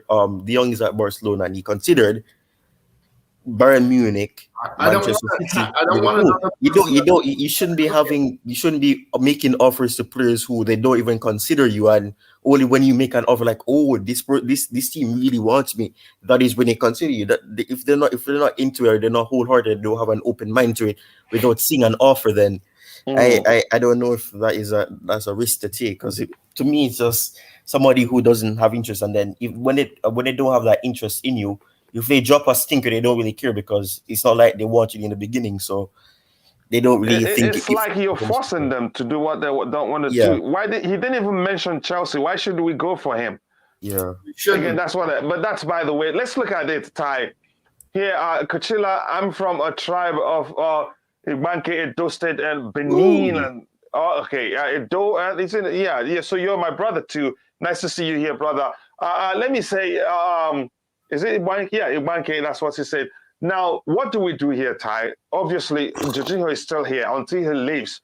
That's why there's a chance we redo this part. We go through this process again. Who is he gonna be rotating with? CONT. No, Kante is already rotating with Kovacic. We agreed. The three of them rotate. Who do you have? No, but Kante cannot be rotating with both. Yeah, you don't have many people left. I mean, what are you going to rotate with them? Russ Barkley? I mean, you don't have much. Russ Barkley's gone. Well, thank you, brother. Somehow Delta Igbo, I understand. So you do speak Igbo too. So welcome to the channel and feel at home, brother. And tell more people about the channel. Ty, what are we going to do here? Phantom, you can't tell me we're going to have Kante on both sides. Have Kante on the we cannot have Kante on the Kovacic, rotate with Kovacic. No, we need at least 4 players there, and I'm not for the one to support us. Playing Conor Gallagher there. Who have we been playing here this year? It's been Ruben Loftus-Cheek, right? Yeah, but we need a change. We're saying potential, considering new signings too. I know. It's so difficult, man. It's so difficult. It's difficult. That's why we say. That's what I was saying yesterday as well. There's not much options out there who are available or would be interested. 4-3-3. I don't want him to do 3-4-3 anymore. Right now, you don't see an issue with it. But how about him? Does he want to do that?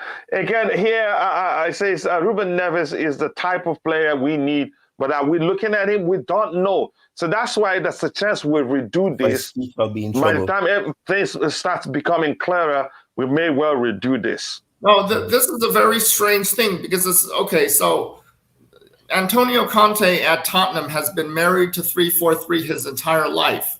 But Tuchel has no such history of that. He's been 4-3-3 a lot. So why is he now suddenly married to this system of 3-4-3? Why doesn't he go 4-3-3 if our team, is better suited to do that? I don't understand Tuchel's latest craze. Okay. Here, Tribune says that De Jong has a different attitude to Lukaku. Maybe Bayern showed an interest. That's probably the reason why he mentioned them. That may well be the case. Nope, that Chelsea is not the reason. That's a chance. That's the reason. No, that's not the reason though, because that was not an option they were looking at. They saw that as a closed door. Unless they come out and recently say, you know what, because he said this, they're going to make an interest now. That's the only way that they'd show an interest, because they were looking. Because Bayern Munich love to steal players from, I'd probably steal his word, from Dortmund, your Leverkusen, your Dortmund, you like the teams like your Wolfsburg and Hoffenheim, players like that. They don't really look out of the league as well, and they're trying to extend those players unless they look at Dion now because he's come up publicly and said it. That's not the reason. Because okay, let's bring in the people in the chat. Let's ask them. How about Gilmore and Ampadu? Let's see who they pick. We just plug in that person. Like I said, as the club's interest in the market becomes clearer, we will redo this if anything changes that much. So let me ask the chat. But go ahead, Phantom. You were saying something. Okay, so this Duff guy, he's saying put in Gilmore, Ampadu. Yeah, I think it makes sense. Those are great shouts because I think those can also help. Can work alongside Kovacic and Kante. Either of the two. Gilmore for the time being because we have no one else better to put in there. So let the chat participants speak their minds. Oh my God! Who rotates with Jorginho? Why are you laughing, Ty? No, because I just read what True Blue said. True Blue said that stop the snottiness. Snottiness, man. He's talking to you, right? I only know 2 meanings for snottiness. One of them has to do with mucus, and one has to do with he's talking to you, right? Yeah, because I said that with the Lukaku thing. So he was saying that stop with the snottiness. Oh my goodness, I like the way he talks. Sometimes, I like the way he talks sometimes. Okay, let me say, Gilmore, I'm asking them, by the time they come back to us, we have just... It's difficult, man. Yeah, it's really difficult. So I've asked those in the chat, let's see what they say. Find out who they say rotates with Jorginho. So you could argue this, the starting guy here, again, no difference here. Sorry, I'm going to fix this quickly. I think the starting guy here, Mason Mount. One of the 2-8s. No, Mason Mount on the other side. That side is too valuable to give to Mason Mount. That side has to be Pulisic or Werner or somebody because is he Mason Mount? What side is he usually on the left or on the right? Mount is on the right. Is he usually on the right side? Yeah, because Werner and Pulisic want to play on the left. He's mostly on the right, but he moves to the left. Okay, on the right, Mount, right? And plus, Cho wants to play there too. But he's going to be going out on loan. Right. No, I'm just saying there's 5 players that want to play in what currently is then that 11 spot. Yeah, right? But if you look at, you have to think about the potential signings as well. Everything about like Dembele. Yeah, go ahead. Dembele as well. Finish. I get your point. Dembele, even though Dembele can play on the left, but that really isn't his strongest side. It's probably the right. You're gonna have to think about that. So that's why when Coachiila said that Mason Mount is a starter, I was like, but then again he said the left, because if he was the right, I would say it can't be a starter then, because he'd have to be competing with Dembele, even though he's not even a 10 like that, he's an 8. But I mean, he's done things they're out of position, so I guess in a sense, so you have to think about potential signings as well. But I have no such. Matt Law doesn't say it. Matt Law hasn't said it. Fabrizio hasn't said it. I don't know why everybody thinks Dembele. Because how many times have you seen Fabrizio Romano come out and give updates like, yes, this is the case? They don't share the news until they see it getting closer to it. That's what they do. They don't give it a little dirty information like, oh, Tuchel is speaking to Dembele. He's expressed his commitment to get him. You're not seeing that because that's what they do. They wait until it's close to being. Fabrizio Romano says that, all it needs to be done now is the personal terms. That's what he always says. If we sign Dembele, we the next day we lose Yokohama Tires as a major sponsor. Not necessarily. That's an assumption. I think that's the club. I think if eventually the club signs them now, I think they already be proactive now. Because they understand. Yeah, they're not going to be reactive. They'll be ready. To speak to them. Yeah, like Bobby said, there are quite a number of ways to sort it out. And believe me, I think it may have been out of ignorance, given his age then, and just making fun of how people talk. I think he can come out with a heartfelt apology better than what he did when he was still at Barcelona. That is, if we sign him, I think he'll be fine. But that's, by the way, let's continue the conversation now. Ty raised a very important point. Dembele, although he can be on both sides, but mostly he stays on the right-hand side. So let's just move it like this. And it's not coming to be a bench warmer. You know that already. Yeah. Thomas Tuchel loves him. His wages as well. You can't bend someone on that wage. Yeah, so it doesn't come at all. Yeah. So Yeah, let's but you have start to here. think, that's why I said potential, not new signings. Yeah, potentially, Potential new exactly. signings. So if now let's finish on with the Mount area. Let me just catch up there. I think there's some good comments I saw here. I says Bayern may have explored it. That is an exchange. De Yeah, that's what Jong I'm and saying. No, they will Lewandowski. get, because they know that he's willing to join. Mhm. Declared TT said 3-4-3 more attack oriented. Yep, that's the truth. But most people just call it defensive. I don't think it is. It is more attack. Isn't The Premier League looks Conte's defensive, but they always go Conte's is backwards. more defensively oriented. That's the truth. So great comment right there. Again, I've read that. I've also read this from the Queen of the House, Just Viola. Says, I love that comment, bro. We need players who is going to give us 200% on the pitch. Coachiila, Chelsea has always been a club filled with fighters. The never give up mentality is what made us. That was the other era. That's why players like Reece James, who's a Chelsea fan, you know that he's gonna give his all, and you can see it in the way he plays. You can see how he celebrates, the way he acts. That is what you know when a player is in 200%, like he said. I'm not sure I'm staying with Chelsea if Dembele comes. I haven't decided. Again, that's your choice. Yeah, that's you, and I understand that. Again, that's your choice, and it's understandable. You have every reason not to. Yeah. Again, the system needs to be changed to 4-3-3. Good luck to you. Keep pushing it. And the other side of Dembele is if he joins. That's if he joins. Yeah, because nothing. That's a big if. Yeah, nothing is confirmed yet. Dembele is right. Pulisic left. That's the truth. Dembele usually plays on the right, but he can also play on the left hand side. Yeah. Keep Mount there at the left. Yeah, I wanted to start him there, but Phantom raised a point because he is usually on the right hand side. We need a fighters at Chelsea. Yep, we need a starters, not just backups. I guess sorry nonsense. At December, we were okay. Let me just finish reading. Twice in the 4-3-3 on the Lampard. Every one of our defenders play 4-3-3 in the national teams. He played a 3-4-2-1 at PSG. Rudiger will play in a 4 at the back at Madrid. That's the truth. He is more mature now. Yeah, he is a family man now, actually. I've heard Dembele is coming. We had enough inside info. Okay, let's see what happens. He was just an ignorant brat then. That's the truth. But there's a chance, and there's salvation after all. And I think he must do the right thing to show that he really is sorry to have done what he did.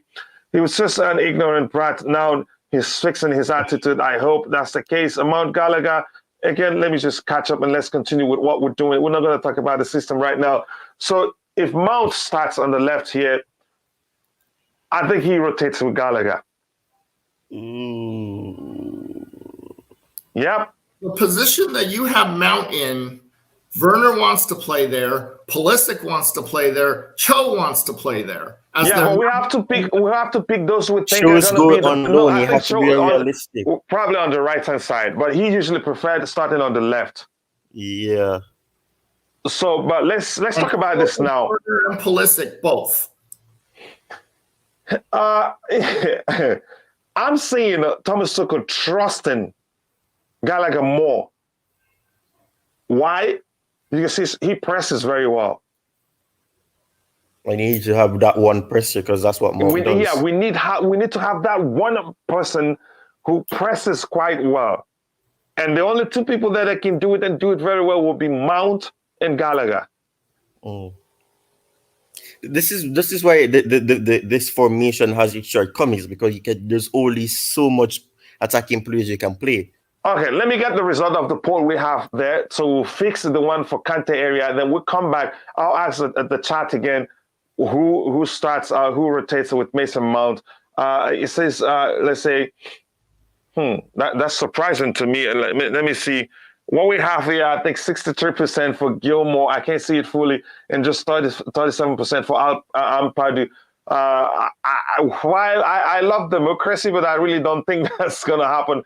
But I think if you ask in terms of ability, I think Gilmore will better execute that role because he's a mashup of a register and a DM, a hybrid player, if you ask me. So Gilmore wins. I'm going to end the poll.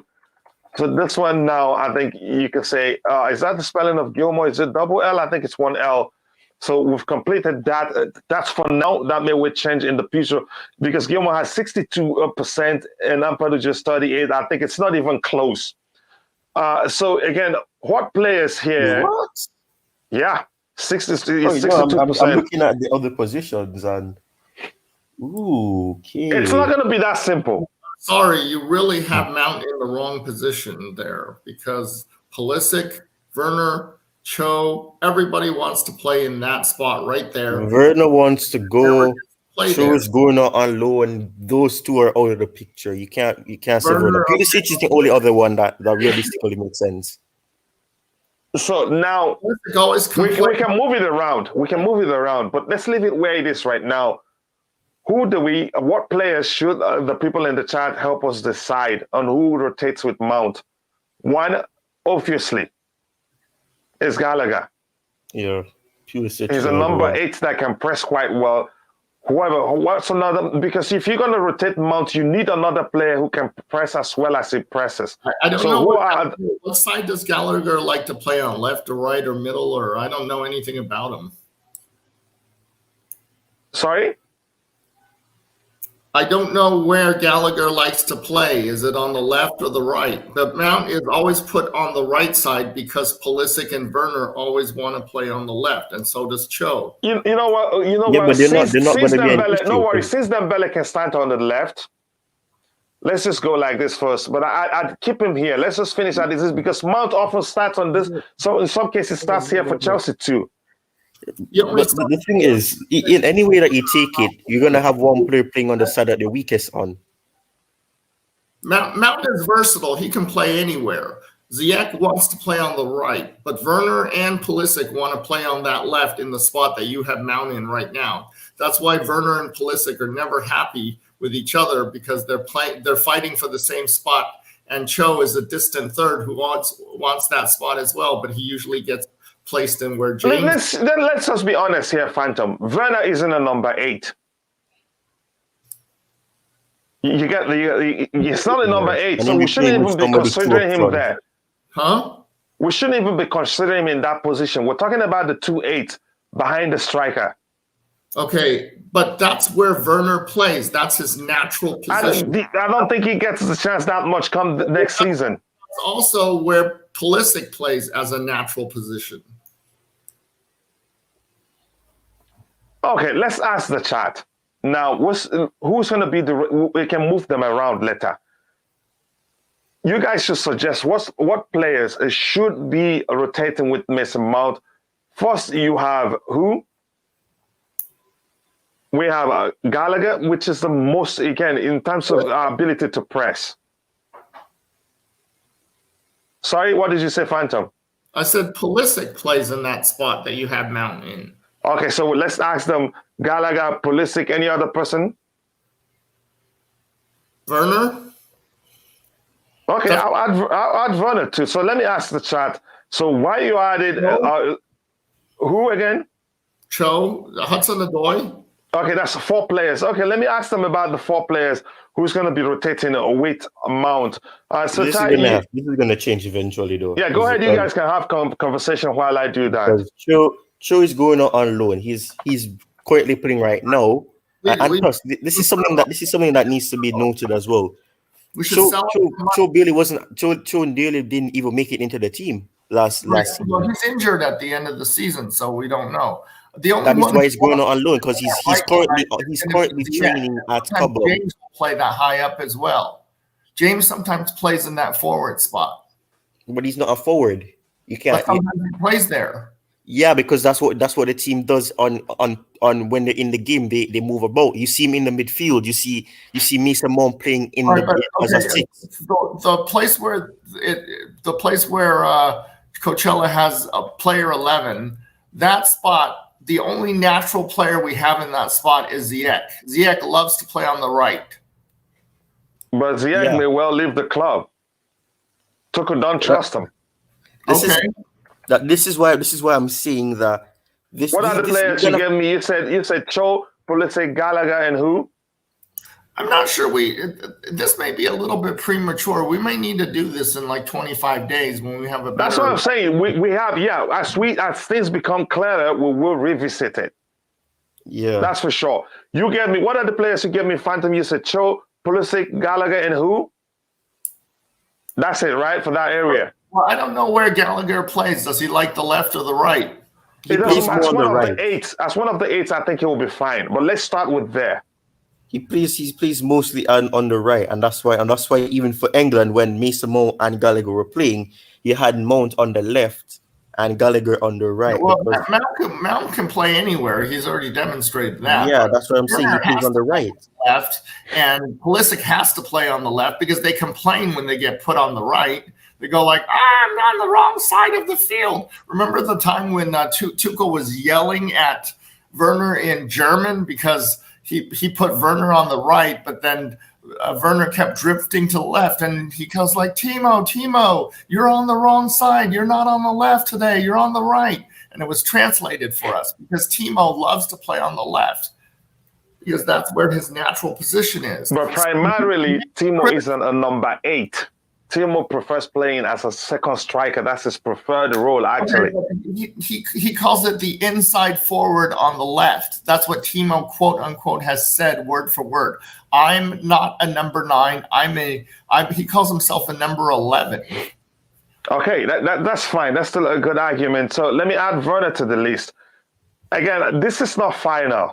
But at the same time, quickly, the reason why he drifts to the left is because when he was at Leipzig. That's what he had to do. He was on the left because when you're playing as a second striker, you have the striker up top being on a bit to the right, and you have them being on the left, and they try to go in, and that's what Tuchel tries to use him as, and that's why even in that game, that was the Everton game, Havertz was up top and he was going to the left because Havertz is left-footed, so obviously he's going to go over to the right.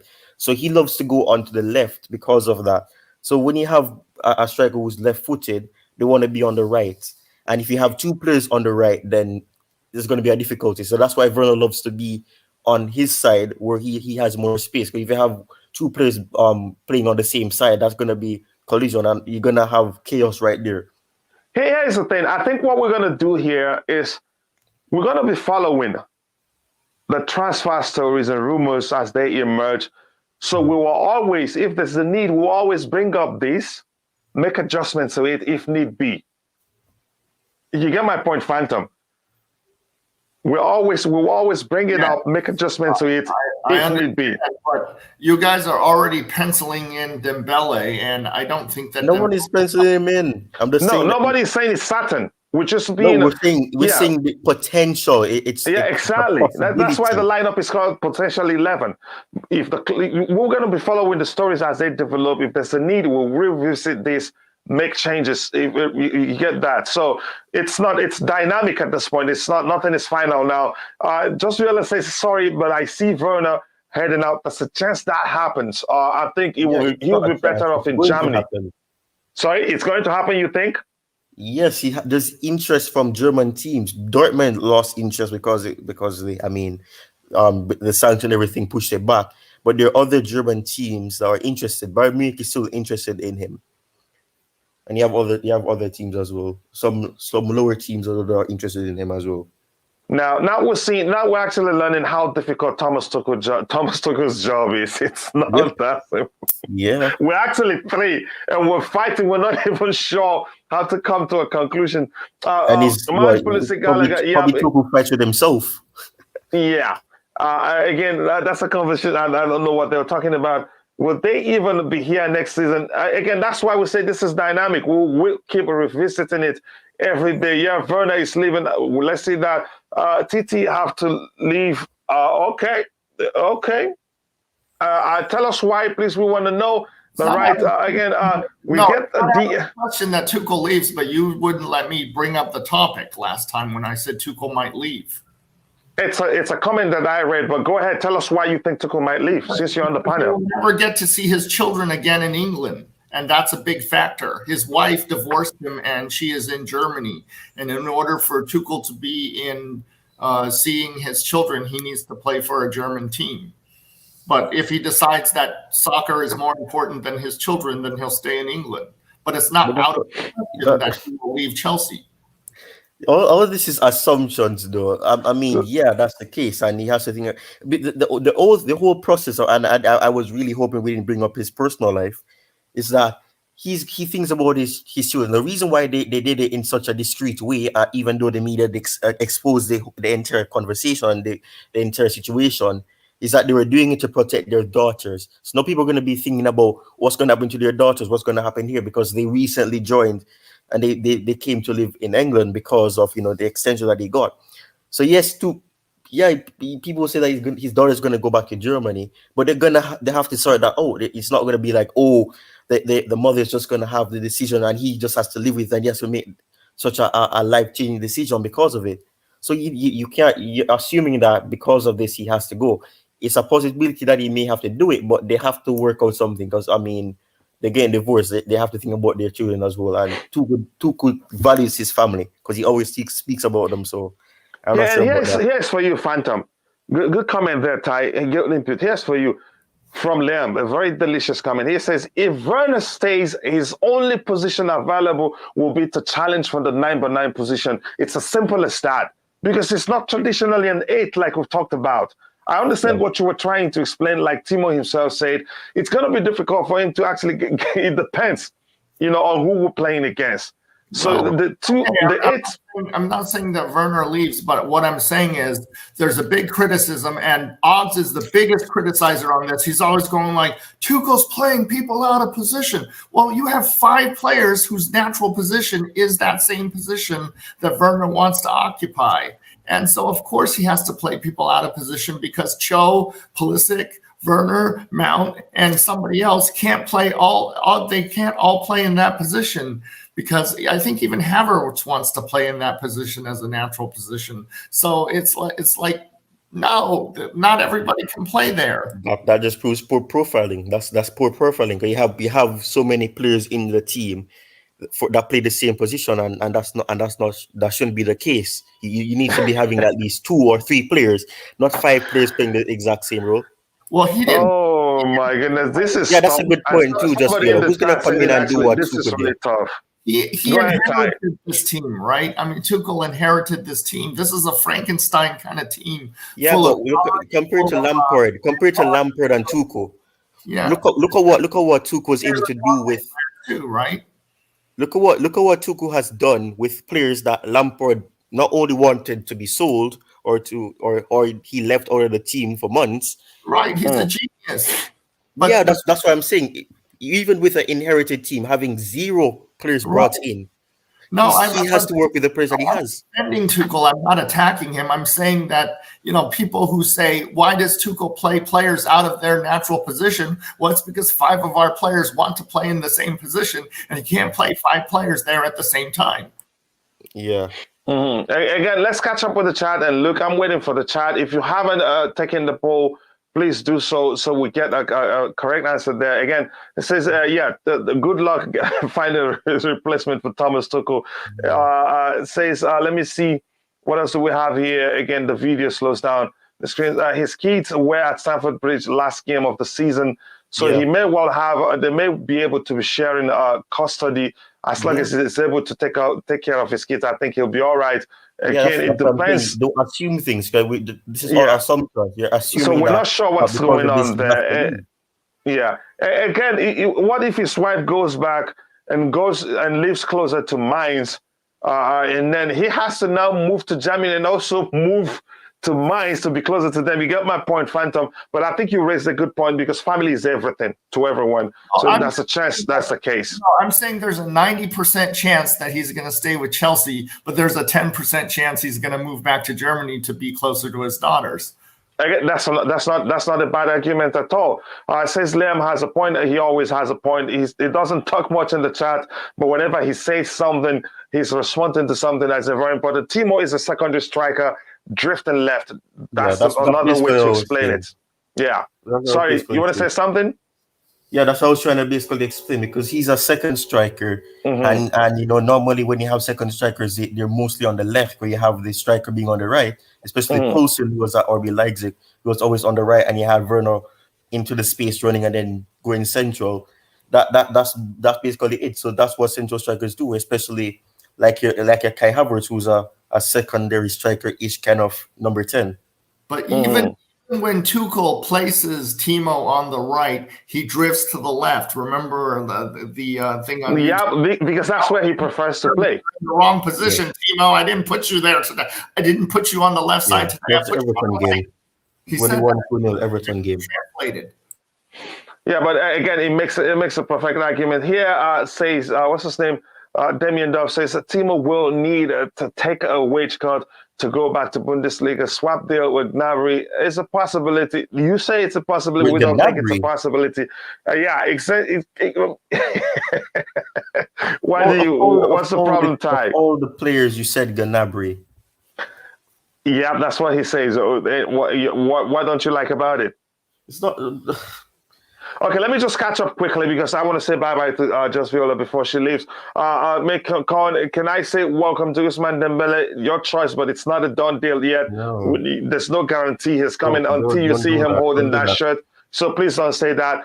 Without Tuchel's last season, we would not have had the Champions League. That's the truth. We need him. We need to back him. I think they're going to back him anyway. Again, Just Viola says, okay, guys, I got to go. See y'all tomorrow. You know how much we love you here, the Queen. We're like a family here, and you're the Queen of Chelsea Perspective. Nice to see you. See you tomorrow, or later in the day for the second show today. I say, see ya, Just Viola. Yeah, Liam loves Just Viola. He always comes around to say bye to her because we all love her here. Again, Ty, you were saying something. Go ahead. Yeah, I was saying about Gnabry. Gnabry is a tough one because I mean he's not really. You're gonna be replacing Werner with somebody who's mostly on the right. Yeah, that's you already have a overhaul with players on the right as well. Because we're not only people forget that we're not only looking at Dembele, we're looking at other attackers as well, and most of those attackers will be mostly on the right. Wait, 1 second. Just Viola, so only Liam, you have to respond to just Liam. You didn't even say thank you, Coachiila, for saying all those. Yeah, not even everybody on the panel. Is that how does that sound to you? But that's okay. Bye now. Go ahead, Ty. Go ahead, Ty. Quit laughing and talk. Yeah. And plus with that as well, you have to think about the fact that we will also be bringing in other attackers if other players are leaving, because there's a lot of players who want to be playing more games publicly, saying that they want to play more games, but they just have to see what happens. So if we lose two attackers, we have to bring in two attackers as well, because if we notice this, yes, especially with the formation that we play. You need at least 6 players for rotation, because it means that you have to have one. So if you have 5 players, somebody's going to be overplayed. So you're still going to need one. So Gallagher comes in as an attacking midfielder. You still need somebody else to come in. So if Dembele happens, I know some people don't want him to come in, but I mean, if he does, phantom. And plus, if you don't get Dembele, there's Rafinha. It creates more problems for who there's gets a chance to play. I think I'm going to buy an Arsenal shirt if Dembele plays, and I'm going to wear it and see if you do put me on your show. Whatever you wear. As long as you're not cursing at me, I'm going to put you on the show. You know I love you, brother. But that's by the way. Here, I just want to say, see Lem, and I and Ty wasn't happy about that. But this comment is delicious and very funny. He says, Phantom, I wish I had a voice. Your explanation trying to shoehorn players into wing backs is playing out of position. Playing wingers are 10s out of position. Playing attacking meets a stance out of position.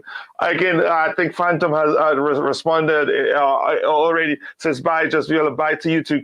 Before I leave, subscribe to the channel. That's not actually what I was looking for. True Blue, I'm saying if we have 5 players wanting 1 spot, again, another argument there. Phantom, or again, let me see. Okay, sorry, Coachiila.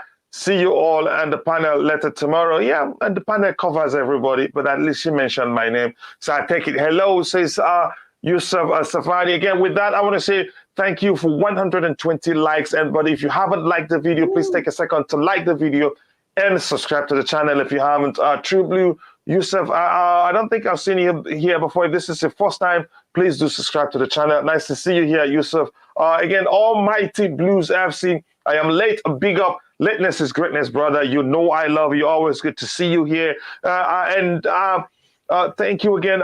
If you haven't, I want to say this one more time. Go and subscribe to True Blue FC. You will love his channel. And also, the people on the panel, go check out Phantom of Many Topics YouTube channel. I think I can say I am one of his biggest supporters because I like his videos. I do like his videos. He covers travels. I think the last one I liked the most was when he traveled to England. Quite a lot of good videos to watch, and the videos are all really nice. And I was telling him I'm going to take his camera because I really love the quality. I think you will love it. Some of them are snappy, some of them are long. But 3 minutes though. But usually, I think a lot of them are very short. So go check them out. Check out Ty Talk CFC YouTube channel. He's past the 200 subscriber milestone, but we can help get him to 300 as soon as possible. So go check out his channel and do subscribe. So with that, last one. It happens all the time. There's a day I lost 610, but then I get more. That's what's going to happen. You will get more. Again, I think I've gone beyond past this area. I'm going to try and catch up. Where was I? I need to go up a little bit. I just talked about my brother here. Go check out his channel, Almighty Blues FC, and be sure to subscribe. Hello, Yusuf Shah. Again, Phantom, the way you yelled about Rice, you would fit perfect with Arsenal fans. I think that's a good one. But again, that with so much energy, I couldn't believe I was going. Was that Phantom speaking? I really didn't want. I want to tell Declare a story.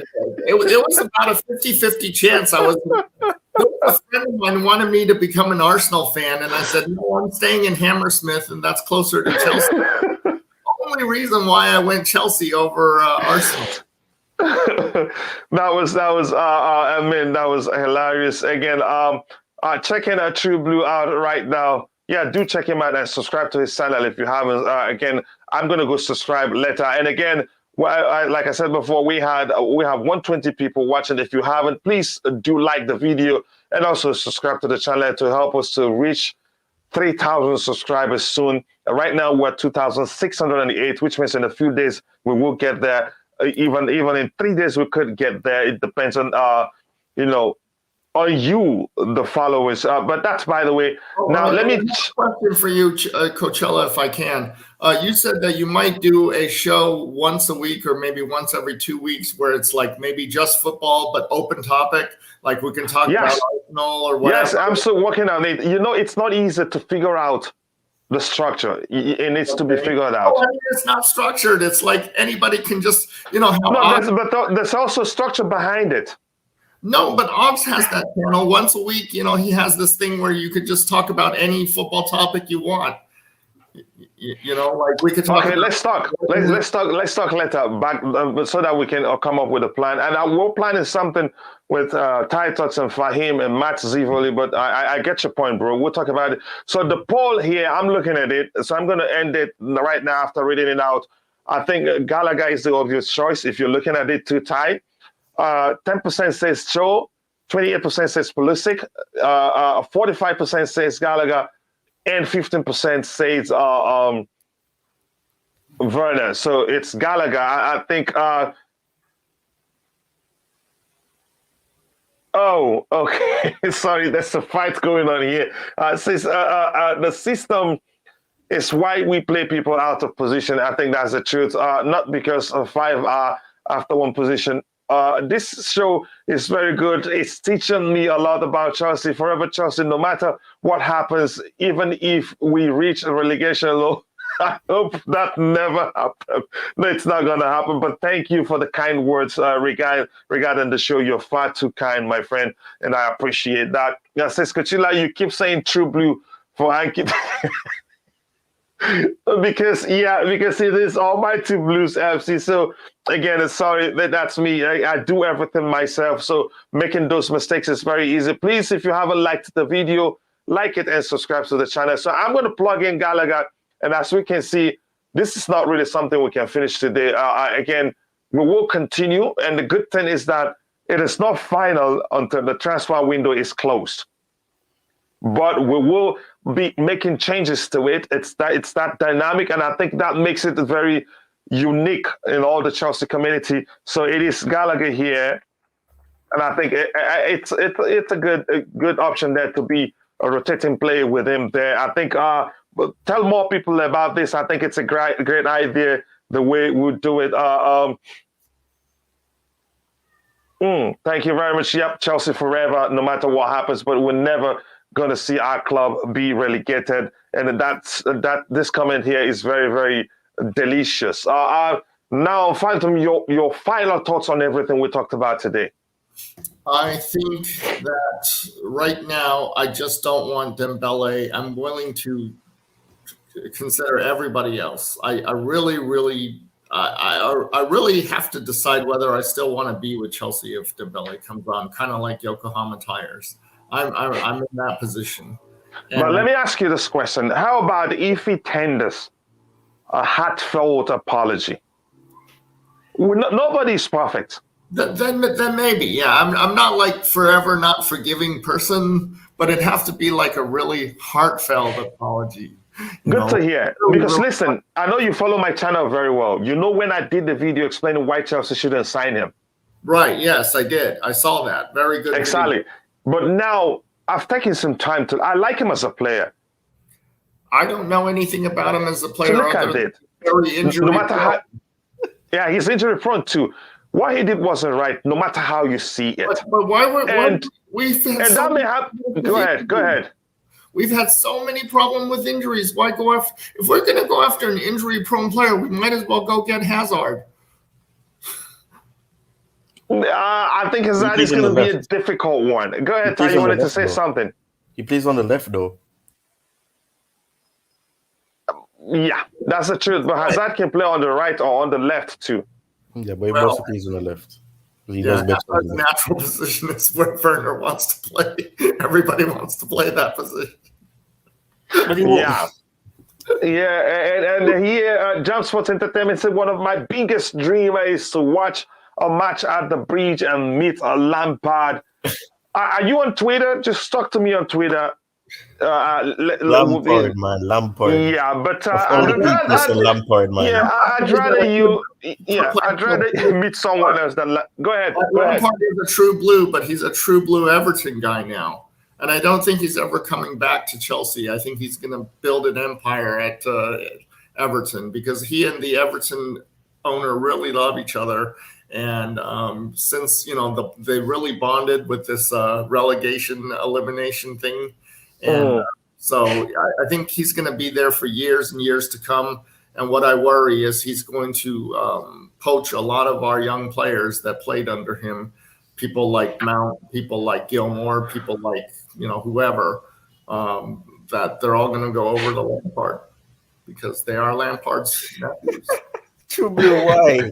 Again, don't mind him. Again, Jam Sports go to Mercy side. Meet John Terry. John Terry is with Chelsea. Meet John Terry. Please don't meet Lampard. But again, ensure that you don't go with any ladies with you when you go to meet John Terry.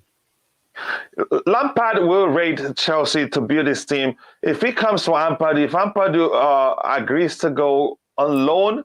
This Damien Duff is a genius. I've been agreeing with everything he's posted like for the last 3 nights. Who? The Damien Duff guy? Damien Duff. He's posted like for the last 3 nights, and everything he posts I agree with. Yeah. Coach, you have brought us another a great chat today. I missed the interactions with everyone over the last few days. So thank you. More thanks to you for always joining whenever you can. Where is Stav? Where have they been? I'm not sure where Stav is right now. Ty, your final thoughts? I'm not sure where Stav is. I used to talk with him on Facebook. Well, we haven't spoken for a zillion years. Ty, your final thoughts on everything we talked about?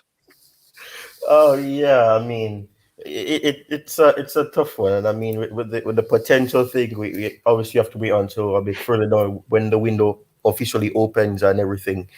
But I mean, it'll be interesting to see who comes in, who leaves, what happens, who is trusted, who goes back out on loan, and everything. But I mean, right now it's just speculations and everything. I mean, Nkunku looks like he's gonna be extending with Leipzig. Dembele looks like he could come to Chelsea, but I mean, with PSG cooling their interest, this could open doors for other teams who need more attackers, especially on a free for him. So that's why it's not safe to say it's done.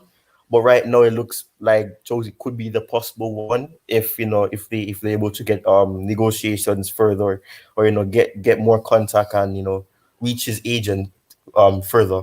But I mean, at the end of the day, it was a good stream. I kind of missed most of it, but I will rewatch the bits, because I mean, you told me that I missed that intense and interesting. Yesterday was fire, and it was Phantom that set it on fire. I have it in a queue. I have it in a queue to watch. So Phantom set it on fire, and I loved it. Phantom, any final thoughts, or should I just go? I think we'll be streaming for 3 hours and 24 minutes. I do have a final declaration.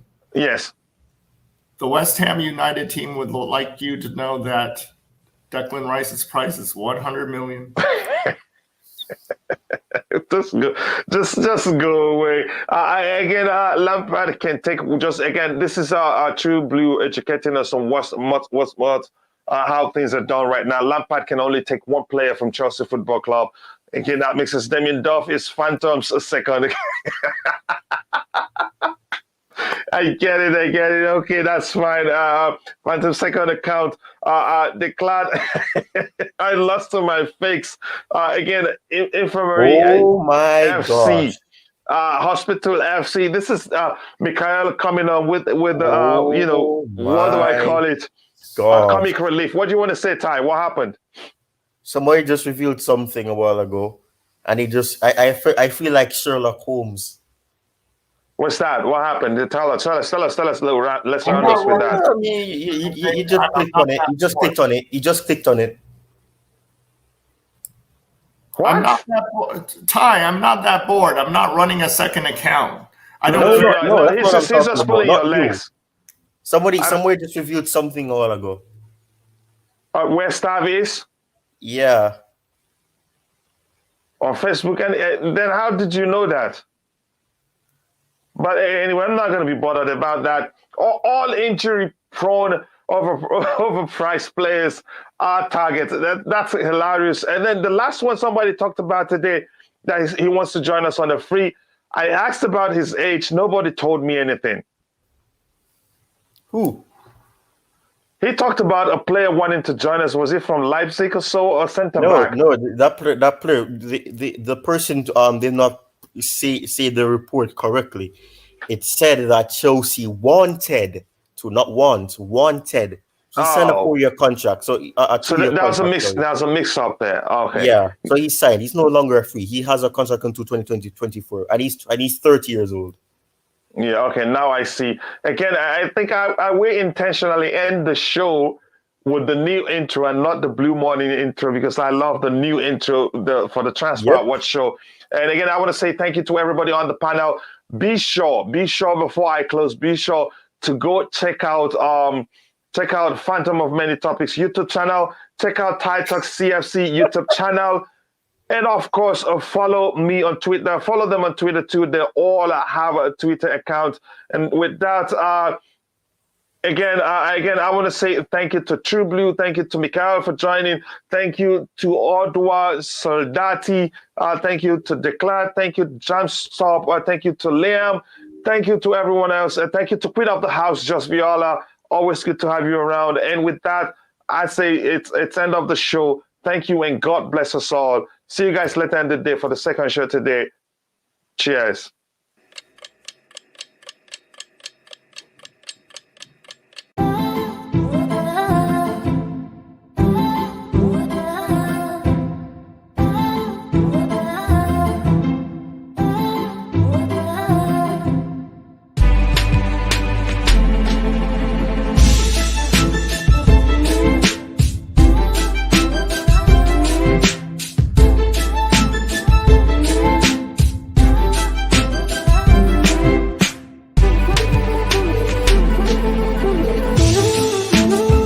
too.